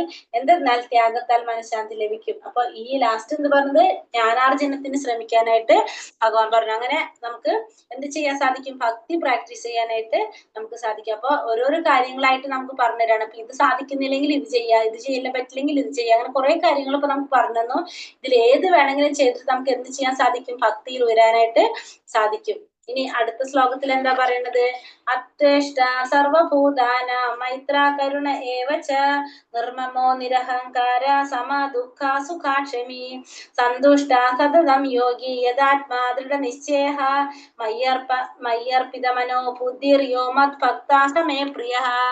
മത്സര്യം കൂടാതെ സർവ്വജീവസത്തുക്കൾക്കും സുഹൃത്തായി ഒന്നിലും അവകാശബോധവും മിഥ്യാഹങ്കാരവും ഇല്ലാതെ സുഖദുഃഖങ്ങളിൽ സമനില കൈക്കൊണ്ട് ക്ഷമാശാലിയായും സദാ സംതൃപ്തനായും നിയന്ത്രിത ആത്മാവുമായും മനസ്സും ബുദ്ധിയും എന്നിൽ അർപ്പിച്ച ദൃഢനിശ്ചയത്തോടെ ഭക്തിയുടെ സേവനം അനുഷ്ഠിക്കുന്ന എന്റെ ഭക്തൻ എനിക്ക് ഏറ്റവും പ്രിയങ്കരനാണ്. അപ്പൊ എങ്ങനെയുള്ള ഭക്തനാണ് ഭഗവാൻ ഏറ്റവും പ്രിയങ്കരൻ എന്ന് പറയുന്നത്? എങ്ങനെയുള്ള ഭക്തന്മാർ? അത് ഒരു ഭക്തന്റെ വിശുദ്ധ ഗുണങ്ങളെ പറ്റിട്ട് ഭഗവാനെ പറയാനുണ്ട്. എങ്ങനെയുള്ള ഭക്തനാണ് ഭഗവാൻ ഏറ്റവും പ്രിയങ്കരൻ? മാത്സര്യം കൂടാതെ സർവ ജീവസത്തകൾക്കും സുഹൃത്തായിട്ട് ഒന്നിലും അവകാശബോധമില്ലാതെ നിത്യഹങ്കാരമില്ലാതെ സുഖദുഃഖങ്ങളിലെ സമനില കൈവരിക്കുന്നവര്, ക്ഷമാശാലിയായിട്ടുള്ളത്, സദാ സംതൃപ്തനായിട്ട് നിയന്ത്രിത ആത്മാവുമായി മനസ്സും ബുദ്ധിയും എന്നിൽ അർപ്പിച്ചിട്ടുള്ള ദൃഢനിശ്ചയത്തോടെ ഭക്തിയുടെ സേവനം അനുഷ്ഠിക്കുന്ന ഭക്തൻ എനിക്ക് ഏറ്റവും പ്രിയപ്പെട്ടവനാണ്. അങ്ങനെയുള്ള ഒരു ഭക്തൻ ഭഗവാനെ ഏറ്റവും പ്രിയപ്പെട്ടവനാണ്. ആ ഭക്തൻ എങ്ങനെയായിരിക്കും? മറ്റുള്ളവരോട് ആരോടും ഒരു ദേഷ്യം ഉണ്ടാവില്ല. അയാൾക്ക് തന്റെ ശത്രുവിനോട് പോലും യാതൊരു വിധത്തിലുള്ള വൈരാഗ്യം ഉണ്ടായിട്ടുണ്ടാവില്ല. അങ്ങനെയുള്ള ഒരു വ്യക്തിയായിരിക്കും ആര്? ഈ പറഞ്ഞ വ്യക്തികള്. അപ്പൊ ഒരു യോഗികളായിരിക്കും. അങ്ങനെയുള്ള ഭക്തന്മാര് ഭഗവാൻ ഏറ്റവും പ്രിയപ്പെട്ടവരാണെന്ന് കരുത്താണ്. അപ്പൊ അവരുടെ മാനസികാവസ്ഥ എപ്പോഴും എങ്ങനെയായിരിക്കും? അവർക്ക് ഇപ്പൊ എന്തെങ്കിലും ഒരു ദുഃഖം വന്നു കഴിഞ്ഞാൽ അവരെന്താ വിചാരിക്കുക? ഭഗവാൻ അവരോട് കരുണ കാട്ടിന്നാ വിചാരിക്കും. കാരണം ഇതിനും വലുതെന്തോ വരേണ്ടത് ഇതിൽ ചെറിയൊരു ദുഃഖമായിട്ട് മാറിയെന്നായിരിക്കും അവര് ചിന്തിക്കുന്നത്. അപ്പൊ അങ്ങനെ സുഖം വന്നു കഴിഞ്ഞാലും അവർക്കറിയാം എന്ത് ഇത് ശാശ്വതമായിട്ടുള്ളതല്ല, അടുത്തത് എന്തോ ഇത് കഴിഞ്ഞ് അടുത്തത് വരുന്ന എന്താണ്? ദുഃഖമാണെന്നുള്ളൊരു ബോധം ആർക്കുണ്ടായിരിക്കും? ഇവർക്കുണ്ടായിരിക്കും. അതുകൊണ്ട് തന്നെ ഇതിലൊക്കെ അവർ സമഭാവനയോടെ കാണുന്നവരായിരിക്കും ഇവര്. യസ്മാന്നോ ദിജതേ ലോകോ ലോകോ നോ ദിജതേ ചയഃ ഹർഷാമർഷാഭയോ ദൈഗർ മുക്തോ യാസാച മേ പ്രിയഃ. ആരാലാണോ ആർക്കും ബുദ്ധിമുട്ടുകളൊന്നും ഇല്ലാത്തത്, ആരാണോ ഏതൊരുവനാലും അസ്വസ്ഥനായി തീരാത്തത്, സുഖ ദുഃഖങ്ങളിലും ഭയോത്കണ്ഠകളിലും സമചിത്തനായിരിക്കുന്നവൻ ആരാണോ, അങ്ങനെയുള്ള എന്റെ ഭക്തൻ എനിക്ക് വളരെ പ്രിയപ്പെട്ടവനാണ്. ഇനി ഭഗവാൻ എന്താ പറയുന്നത്? ഭഗവാന് എങ്ങനത്തെ ഭക്തന്മാരാണ് പ്രിയപ്പെട്ടെന്ന് പറയുന്നത്? ആരാലാണോ ആർക്കും ബുദ്ധിമുട്ടുകളൊന്നും ഇല്ലാത്തത്, മറ്റുള്ളവർക്ക് ബുദ്ധിമുട്ടുകളൊന്നും ഉണ്ടാകുന്നില്ല ഇയാളെ കൊണ്ട്. പിന്നെ ആരാണോ ഏതൊരുവനിലും അസ്വസ്ഥനായി തീരാത്തത്, ഇപ്പൊ മറ്റുള്ളവരെ കൊണ്ട് അസ്വസ്ഥനായി തീരാത്തത് ആരാണോ, സുഖ ദുഃഖങ്ങളിലും ഭയോത്കണ്ഠകളിലും സമചിത്തനായിരിക്കുന്നവൻ ആരാണോ, സുഖം വന്നാലും ദുഃഖം വന്നാലും പിന്നെ ഭയവും ഉത്കണ്ഠയൊക്കെ വന്നു കഴിഞ്ഞാൽ അവിടെ സമചിത്തനായിട്ടിരിക്കുന്നത് ആരാണോ, അങ്ങനെയുള്ള ഭക്തൻ എനിക്ക് വളരെ പ്രിയപ്പെട്ടവനാണ്. അപ്പൊ അങ്ങനെയുള്ള ഭക്തന്മാര് ഭഗവാന് ഭയങ്കര പ്രിയപ്പെട്ടവനാണെന്ന് പറയാണ്. അപ്പൊ ബുദ്ധിമുട്ടുകളൊന്നും മറ്റുള്ളവർക്ക് ബുദ്ധിമുട്ടുകളൊന്നും ഉണ്ടാക്കാതെ ഏതൊരുവനാലും അസ്വസ്ഥനാകാൻ ആരാലും അസ്വസ്ഥനാകരുത്, ദുഃഖങ്ങളിലും ഭയോത്കണ്ഠകളിലും സമചിത്തനായിരിക്കുന്ന അങ്ങനെയുള്ള ഭക്തൻ ഭഗവാന് വളരെ പ്രിയപ്പെട്ടവനാണെന്ന് ഭഗവാൻ പറഞ്ഞതാണ്. അനാപേക്ഷാ ശുചിർദക്ഷ ഉദാസീനോ ഗതാവ്യതഃ സർവാരംഭ പരിത്യാഗി യോ മദ്ഭക്താ സമേ പ്രിയഃ. സാധാരണ കർമ്മങ്ങളെ ഒന്നിനെയും ആശ്രയിക്കാത്തവനും വിശുദ്ധനും നിപുണനും ഉത്കണ്ഠാവ്യത എന്നിവയില്ലാത്തവനും ഫലമുദ്ദേശിച്ച് പ്രവർത്തിക്കാത്തവനുമായ എന്റെ ഭക്തൻ എനിക്ക് ഏറ്റവും പ്രിയപ്പെട്ടവനാണ്.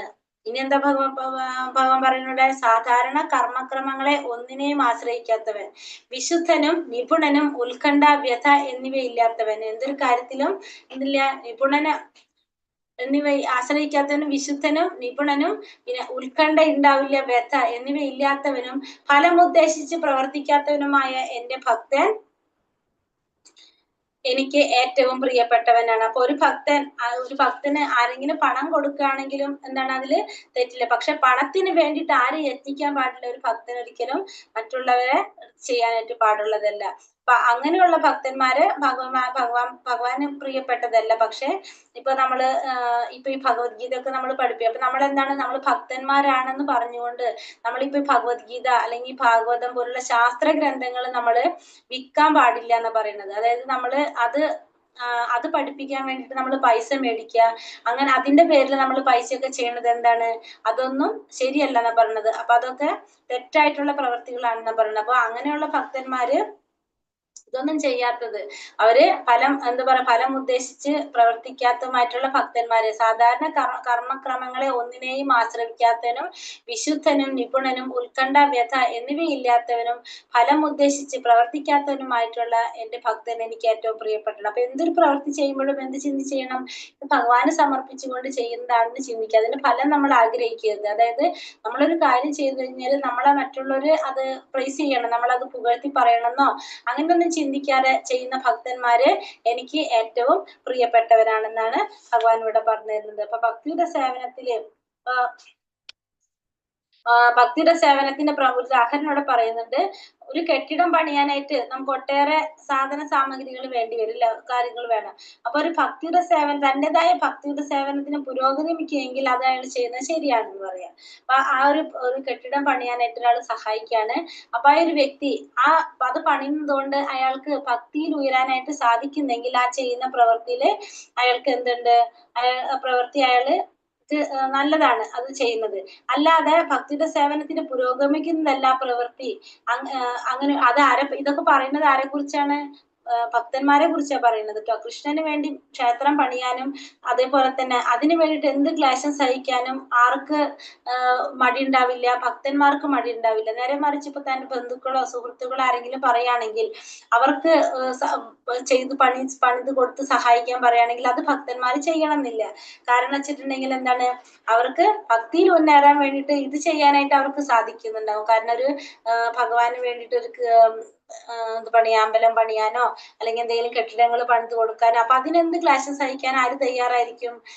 ഭക്തന്മാർ തയ്യാറായിരിക്കും. പക്ഷെ സ്വന്തം ബന്ധുക്കൾക്ക് വേണ്ടി മണിമന്ദിരം നിർമ്മിക്കാനായിട്ട് അത്രയും ഉണ്ടാവണമെന്നില്ല. കാരണം ഭക്തിയുടെ സേവനത്തിന്റെ ആയുധത്തിന് വേണ്ടിയിട്ട് പ്രമാണങ്ങൾക്കെതിരെയുള്ള ഏതൊരു പ്രവർത്തിക്കും അയാള് ഒരുങ്ങുന്നുണ്ടാവുന്നില്ല. അപ്പൊ ഭക്തിയുടെ സേവനത്തിന് വേണ്ടിയിട്ട് എന്തൊക്കെ നമുക്ക് ചെയ്യാനായിട്ട് സാധിക്കും അത് ചെയ്യാനായിട്ട് അവർ തയ്യാറായിരിക്കും. അല്ലാത്ത പ്രവർത്തനങ്ങൾക്ക് തയ്യാറാവണമെന്നില്ല. അപ്പൊ അങ്ങനെയുള്ള ഭക്തന്മാരും എനിക്ക് പ്രിയപ്പെട്ടവരാണ്. പക്ഷെ അവരാരെയും വേദനിപ്പിക്കാൻ പോകുന്നില്ല, അവര് വേദനിപ്പിക്കില്ല. അവര് എങ്ങനെയെങ്കിലും അത് ചെയ്യും, വേറെ രീതിയിൽ അത് ഒഴിവാക്കാനായിട്ട് ശ്രമിക്കും. യോന ഹൃഷ്യതി ന തേഷ്ടി ന ശോചതി ന കാംക്ഷതി ശുഭാശുഭ പരിത്യാഗി ഭക്തിമാൻ സമേ പ്രിയ. സന്തോഷിക്കുകയോ ദേഷിക്കുകയോ ദുഃഖിക്കുകയോ ആഗ്രഹിക്കുകയോ ചെയ്യാത്തവനും ശുഭങ്ങളെയും അശുഭങ്ങളെയും ത്യജിച്ചവനുമായ ഭക്തൻ എനിക്ക് അത്യന്തം പ്രിയപ്പെട്ടവനാണ്. ഇനി എങ്ങനെയുള്ള ഭക്തനാ പറയുന്നത്? ഒരു സന്തോഷിക്കുകയോ ദേഷിക്കുകയോ ദുഃഖിക്കുകയോ ആഗ്രഹിക്കുകയോ ചെയ്യാത്ത, അപ്പൊ സന്തോഷം വരുമ്പോ കുറെ സന്തോഷിക്കുന്നില്ല, ദേഷ്യം വരുമ്പോ ദേഷിക്കുന്നില്ല, ദുഃഖിക്കുന്നില്ല, ആഗ്രഹിക്കുന്നില്ല. അങ്ങനെയുള്ള ഭക്തന്മാര് ശുഭങ്ങളും അശുഭങ്ങളൊക്കെ ത്യജിച്ചവനുമായിട്ടുള്ള ഭക്തൻ എനിക്ക് ഏറ്റവും പ്രിയപ്പെട്ടവനാണ്. അപ്പൊ അങ്ങനെയുള്ള ഭക്തന്മാരും ഏറ്റവും പ്രിയപ്പെട്ടവനാണെന്ന് പറയാം. അപ്പൊ ഭഗവാന് വേണ്ടിയിട്ട് ഇപ്പൊ നമുക്കറിയാവുന്നതാണ് പ്രഹ്ലാദ് കുമാർ അല്ലെ, അച്ഛന്റെ ഉപദ്രവം പല രീതിയിലും അച്ഛന്റെ ഉപദ്രവം ഏറ്റുണ്ട്. പക്ഷെ ഭഗവാന് വേണ്ടിയിട്ട്, കാരണം ആ കുട്ടിയുടെ ലക്ഷ്യം എന്ത് മാത്രമായിരുന്നു? ഭഗവാനെ പ്രാപിക്കുക എന്നുള്ളത് മാത്രമായിരുന്നു അദ്ദേഹം ലക്ഷ്യം. അതിനു വേണ്ടിയിട്ട് അച്ഛൻ ചെയ്ത എല്ലാ ഉപദ്രവങ്ങളും അതൊക്കെ സഹിക്കാനായിട്ട് തയ്യാറാകാണ് ചെയ്തത്. എന്നിട്ടും എന്താ പറഞ്ഞത്? ഭഗവാൻ പ്രത്യക്ഷപ്പെട്ടപ്പോ ഭഗവാൻ മുന്നിൽ അവതരിച്ചപ്പോ ഭഗവാനോട് എന്താ പറഞ്ഞത്? അച്ഛന് മോക്ഷം കൊടുക്കണം എന്നാ പറയുന്നത്. കാരണം ഒരു തരത്തിലുള്ള ഒരു ദേഷ്യം ആർക്കും ഉണ്ടാകുന്നില്ല, തന്നെ ഇത്രയും ഉപദ്രവിച്ചതാണെന്നുള്ള അങ്ങനത്തെ യാതൊരു വിധത്തിലുള്ള ആ വൈരാഗ്യമോ ദേഷ്യമൊന്നും ഭക്തന്മാർക്ക് ഉണ്ടാകുന്നില്ല. അപ്പൊ അങ്ങനെയുള്ള ഭക്തന്മാരും ഭഗവാന് ഏറ്റവും പ്രിയപ്പെട്ടതാണെന്ന് പറയണം. ഇത്രയും അച്ഛൻ ഉപദ്രവിച്ചിട്ടും യാതൊരു വിധത്തിലുള്ള വൈരാഗ്യ ദേഷ്യമൊന്നും അവർക്ക് ഉണ്ടാകുന്നില്ല. ശത്രോച്ച മിത്രേച്ച തഥാ മാനാപമാനയോഃ ശീതോഷ്ണ സുഖ ദുഃഖേഷു സമാസംഗാ വിവർജിതഃ തുല്യ നിന്ദാസുതിർമൗനി സന്തുഷ്ടോ യേന കേനചിത് അനികേത സ്ഥിരമതിർ ഭക്തിമാൻമേ പ്രിയോ നരഃ. ശത്രുക്കളിലും മിത്രങ്ങളിലും സമഭാവനയോടെ മാനാപമാനങ്ങൾ, ശീതോഷ്ണങ്ങൾ, സുഖദുഃഖങ്ങൾ, ആദരവും അനാദരവും, യശസ് ദുഷ്കീർത്തി എന്നീ ദ്വന്ദ്ങ്ങളെ ഒരേ വിധം കൈക്കൊണ്ട് അസത്സംഗത്തിൽ നിന്ന് എല്ലായ്പ്പോഴും മുക്തനായും മൗനിയും ജ്ഞാനത്തിൽ ഉറച്ചവനും സദാ സംതൃപ്തനുമായി ഗാർഹിക ബോധം ഉപേക്ഷിച്ച് ഭക്തിയുടെ സേവനത്തിൽ ഏർപ്പെട്ടിരിക്കുന്ന ഭക്തൻ എനിക്ക് ഏറ്റവും പ്രിയപ്പെട്ടവനാണ്. ഇവിടെ എന്താ പറയുന്നത്? ശത്രുക്കളിലും മിത്രങ്ങളിലും സമഭാവനയോടെ, ശത്രുക്കളോടായാലും മിത്രങ്ങളോടായാലും സമഭാവനയോടെ, മാനവും അപമാനവും, മാനം ഉണ്ടായാലും മാനിച്ചാലും അപമാനിച്ചാലും, ശീത ഉഷ്ണങ്ങൾ, ശീതം ഉണ്ടായാലും ഉഷ്ണം ഉണ്ടായാലും, സുഖവും ദുഃഖവും ഉണ്ടായാലും, ആദരവും അനാദരവും ഉണ്ടായാലും, യശസ് ദുഷ്കീർത്തി എന്നീ ദ്വന്ദ്ങ്ങളെ ഒരേ വിധത്തിൽ കണ്ട് അസത് സംഘത്തിൽ നിന്ന് എല്ലായ്പ്പോഴും മുക്തനായിക്കൊണ്ട് മൗനിയും ജ്ഞാനത്തിൽ ഉറച്ചവനും സദാ സംതൃപ്തനുമായി ഗാർഹിക ബോധം ഉപേക്ഷിച്ച് ഭക്തി സേവനത്തിൽ ഏർപ്പെടുന്ന ഭക്തൻ എനിക്ക് ഏറ്റവും പ്രിയപ്പെട്ടവനാണ്. അപ്പൊ അങ്ങനെ ഭക്തിയുടെ സേവനത്തിൽ ഏർപ്പെടുന്ന ഭക്തന്മാര് ഭഗവാന് ഏറ്റവും പ്രിയപ്പെട്ടവനാണെന്ന് ഭഗവാൻ പറയാണ്. യേതു ധർമ്മ്യാമൃതമിതം യഥോക്തം പരിഭാസത്തെ ശ്രദ്ധാധാന മത്പരമ ഭക്താസ്തേതീവ മേ പ്രിയഃ. നാശരഹിതമായ ഈ ഭക്തിയുടെ സേവന മാർഗം പിന്തുടർന്ന് എന്നെ പരമലക്ഷ്യമാക്കിക്കൊണ്ട് വിശ്വാസത്തോടെ കൂടി എന്നിൽ മുഴുകുന്നവർ എനിക്ക് ഏറ്റവും പ്രിയപ്പെട്ടവരാണ്. അപ്പൊ നാശരഹിതമായ ഈ ഭക്തി സേവന മാർഗം പിന്തുടർന്ന് എന്നെ പരമലക്ഷ്യമാക്കിക്കൊണ്ട് വിശ്വാസത്തോടു കൂടി പൂർണ്ണമായും എന്നിൽ മുഴുകുന്നവർ എനിക്ക് ഏറ്റവും പ്രിയപ്പെട്ടവരാണെന്ന് പറയാണ്. അപ്പൊ ഈ അധ്യായത്തില് എന്താ പറയുന്നത്? നാശരഹിതമായി ഭക്തിയുടെ സേവന മാർഗം പിന്തുടർന്നുകൊണ്ട് എന്നെ പരമലക്ഷ്യമാക്കിക്കൊണ്ട് വിശ്വാസത്തോടെ പൂർണ്ണമായും എന്നിൽ മുഴുകുന്നവർ എനിക്ക് ഏറ്റവും പ്രിയപ്പെട്ടവരാണ്. അപ്പൊ ഭഗവാനിൽ വിശ്വസിച്ചുകൊണ്ട് ഭഗവാന്റെ ഈ മാർഗം പിന്തുടരുന്നവര്, ഭഗവാനിൽ മുഴുകുന്നവര് ഭഗവാന് ഏറ്റവും പ്രിയപ്പെട്ടവരാണെന്നാണ് പറയുന്നത് ഇരുന്നിട്ട്. അപ്പൊ ഈ അധ്യായത്തിൽ നമുക്ക് ഒരു ഭക്തിയെ കുറിച്ച്, എങ്ങനെയാണ് നമുക്ക് ഭക്തി നേടാനായിട്ട് സാധിക്കുക, ഭക്തിയിലൂടെ നമുക്ക് മുന്നേറണമെങ്കിൽ ഇപ്പൊ നമുക്ക് ഈ മുന്നേ പറഞ്ഞ കാര്യങ്ങളും നടക്കുന്നില്ലെങ്കിൽ ഈ രീതിയിൽ നമുക്ക് എന്ത് ചെയ്യാൻ സാധിക്കും? ഭക്തി സേവനം ചെയ്യാനായിട്ട് സാധിക്കുന്നതാണ് പറയുന്നത്. ഹരേ കൃഷ്ണ കൃഷ്ണ കൃഷ്ണ ഹരേ ഹരേ, ഹരേ രാമ രാമ രാമ ഹരേ ഹരേ. വഞ്ചാകൽപതരൂപേശ്ച കൃപാ സിന്ധോഭ്യവ നമോ നമഃ. ഹരേ കൃഷ്ണ. അനന്തകോടി വൈഷ്ണവ വൃന്ദ കി ജയ, ശ്രീല പ്രഭുപാദ് കി ജയ, ഗുരുദേവ് കി ജയ. ഹരേ കൃഷ്ണ. എല്ലാവർക്കും നന്ദി. ഇന്നത്തെ ക്വസ്റ്റ്യൻസ് നോക്കാം നമുക്ക്. ഹരേ കൃഷ്ണ. ഹരേ കൃഷ്ണ. ഭഗവാന്റെ അഭിപ്രായത്തിൽ കൂടുതൽ പരിപൂർണതയുള്ളവർ ആരാണ്? എന്റെ വ്യക്തിരൂപത്തിൽ തന്നെ മനസ്സുറപ്പിച്ച് അതീന്ദ്രിയമായ ദൃഢവിശ്വാസത്തോടെ എല്ലായ്പ്പോഴും എന്നെ ആരാധിക്കുന്നതിൽ മുഴുകിയിരിക്കുന്നവരാണ് ഏറ്റവും പരിപൂർണതയുള്ളവർ. അതായത് ഭഗവാന്റെ വ്യക്തിരൂപത്തിൽ ആരാധിക്കുന്നവരാണ് പരിപൂർണതയുള്ളവരെന്നാണ് ഭഗവാൻ പറഞ്ഞത് അല്ലെ. വ്യക്തിരൂപത്തിൽ ഭഗവാൻ ആരാധിക്കുന്നവർക്കാണ് ഉള്ളത്. ഭക്തിയോഗവും ജ്ഞാനയോഗവും തമ്മിലുള്ള വ്യത്യാസം എന്താണ്? തികഞ്ഞ കൃഷ്ണാവബോധത്തോടെ ഭഗവത് സേവനത്തിൽ ഏർപ്പെടുന്നവരാണ് ഭക്തിയോഗം. ജ്ഞാനെന്ന് പറഞ്ഞാൽ നേരിട്ട് ഭഗവാനെ. ജ്ഞാനയോഗത്തിന്റെ വഴി പ്രയാസമേറിയതാണ്. കുറെ കാലം പിടിക്കും ജ്ഞാനികള് ഭഗവാനിലെത്താനായിട്ട്. ഭഗവാന്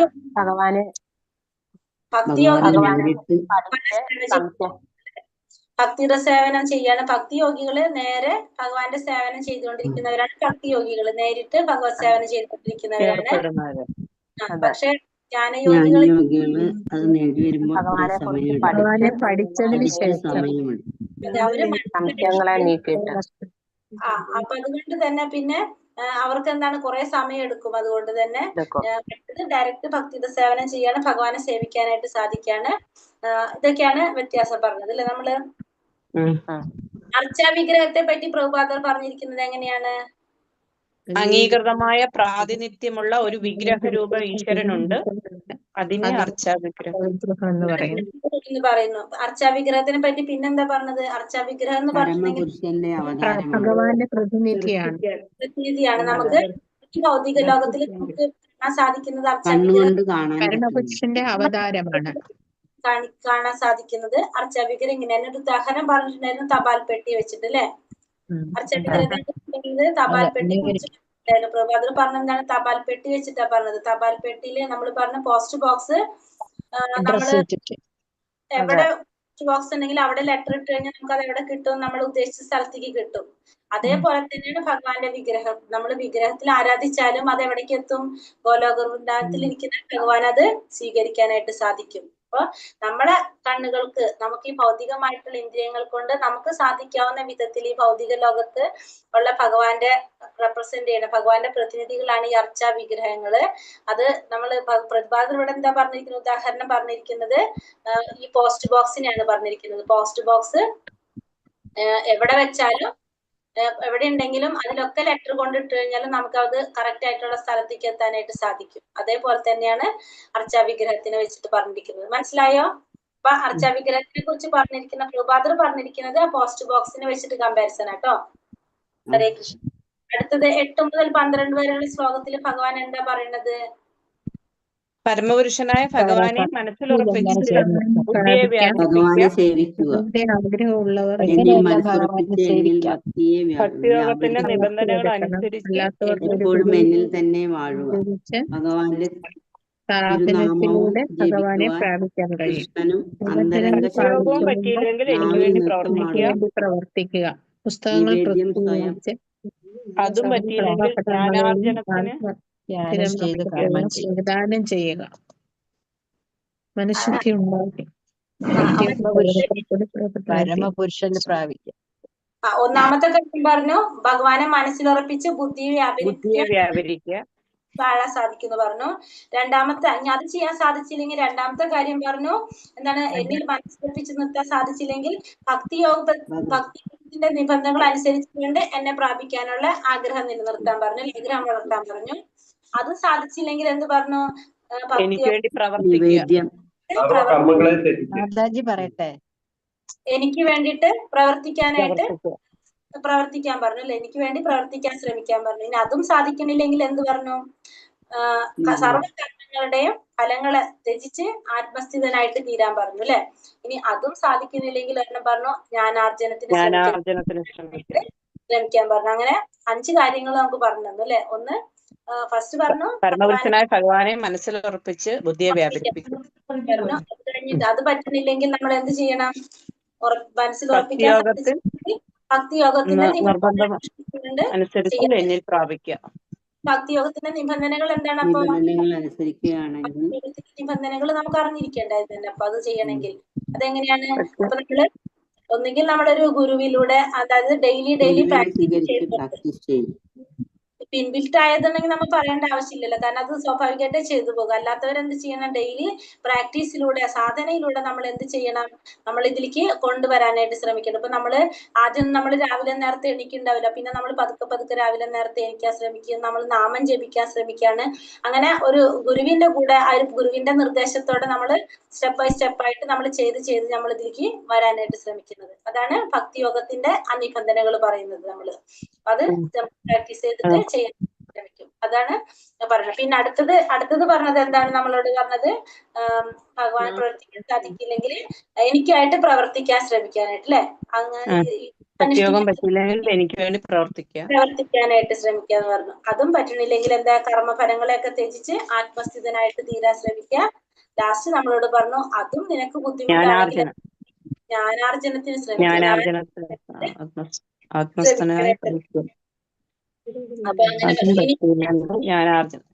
ശ്രമിക്കുക. അപ്പൊ ഈ 5 കാര്യങ്ങൾ പറഞ്ഞത്. പിന്നെ വേറെ എന്താ അടുത്തത് പറഞ്ഞ? ഭഗവാൻ ഏറ്റവും പ്രിയപ്പെട്ട ഭക്തൻ എങ്ങനെയുള്ള ഭക്തനാണ്? പ്രിയങ്കരായിട്ടുള്ള ഭക്തന്മാര് മാത്സര്യം കൂടാതെ സർവ്വ ജീവസത്തുകൾക്കും സുഹൃത്തായി, ഒന്നിലും അവകാശബോധവും മിഥ്യ അഹങ്കാരവും ഇല്ലാതെ സുഖദുഃഖങ്ങളിൽ സമനില കൈക്കൊണ്ട് ക്ഷമാശാലിയും സദാ സംതൃപ്തനായും നിയന്ത്രിതാത്മാവായും മനസ്സും ബുദ്ധിയും എന്നിൽ ഉറപ്പിച്ച് ദൃഢനിശ്ചയത്തോടെ ഭക്തിയുടെ സേവനത്തിൽ അർപ്പിക്കുന്ന എന്റെ ഭക്തൻ എനിക്ക് ഏറ്റവും പ്രിയങ്കരനാണ്. അപ്പൊ മാത്സര്യം ഉണ്ടാവാൻ പാടില്ല, എല്ലാവരും സുഹൃത്തായിട്ട് കാണണം, ഒന്നിൽ അവകാശബോധം ഉണ്ടാവാൻ പാടില്ല, നിത്യഹങ്കാരം ഉണ്ടാവാൻ പാടില്ല, സുഖദുഃഖങ്ങളെ സമനിലയോടെ കാണുന്നവരായിരിക്കണം, ക്ഷമാശാലിയായിരിക്കണം, സദാ സംതൃപ്തനായിരിക്കണം, പിന്നെ ബുദ്ധിയും ഭഗവാന്റെ അർപ്പിച്ചനായിരിക്കണം. പിന്നെ അടുത്തതിൽ പറയുന്നുണ്ട്, മറ്റുള്ളവർക്ക് യാതൊരു വിധത്തിലുള്ള ബുദ്ധിമുട്ടുകൾ ഉണ്ടാക്കാൻ പാടില്ല, മറ്റുള്ളവർക്ക് അവരെ കൊണ്ട് യാതൊരുവിധ അസ്വസ്ഥത ഉണ്ടാവാൻ പാടില്ല, പിന്നെ ഉത്കണ്ഠകൾ ഉണ്ടാവാൻ പാടില്ല, സമചിത്തനായിരിക്കണം. പിന്നെന്താണ് പറഞ്ഞത്? പിന്നെ പറയുന്നുണ്ടല്ലോ, അശുഭങ്ങള് ആഗ്രഹിക്കുകയോ ദ്വേഷിക്കുകയോ ദുഃഖിക്കുകയോ ആഗ്രഹിക്കുകയോ സന്തോഷിക്കുകയോ ദ്വേഷിക്കുകയോ ദുഃഖിക്കുകയോ ആഗ്രഹിക്കുകയോ ചെയ്യാത്തവൻ, ശുഭങ്ങളും അശുഭങ്ങളും ത്യജിച്ചവനുമായിട്ടുള്ള ഭക്തന്മാരെല്ലാം എനിക്ക് പിന്നെയും പറയുന്നുണ്ട്, അല്ലെ? മിത്രങ്ങളെ സമഭാവനയോടെ കാണാം. മാന അപമാനങ്ങള്, ശീതോഷ്ണങ്ങള്, സുഖദുഃഖങ്ങള്, ആദരവും അനാദരവും, യശസ്, കീർത്തി, ഇതൊക്കെ എന്താണ് മനസ്സിലാക്കി പ്രവർത്തിക്കുന്ന അവരും ആ ഭക്തിയുടെ സേവനത്തിൽ എനിക്ക് ഏറ്റവും പ്രിയപ്പെട്ട. എല്ലാ ശ്ലോകത്തിലും പറയുന്നുണ്ട്, അതിൽ നമ്മൾ നോക്കിയിട്ട് ആ പോയിന്റ്സ് മാത്രം എഴുതിയാൽ മതി കുറച്ച്. അപ്പൊ അങ്ങനെയുള്ള ഭക്തന്മാര് എനിക്ക് ഏറ്റവും പ്രിയപ്പെട്ടവനാണെന്ന് ഭഗവാൻ പറയാണ്, അല്ലെ? അപ്പൊ ഭഗവാൻ ഏറ്റവും പ്രിയപ്പെട്ട ഭക്തൻ എങ്ങനെയാണെന്നുള്ളതാണ് ഭഗവാൻ പറഞ്ഞത്. അപ്പൊ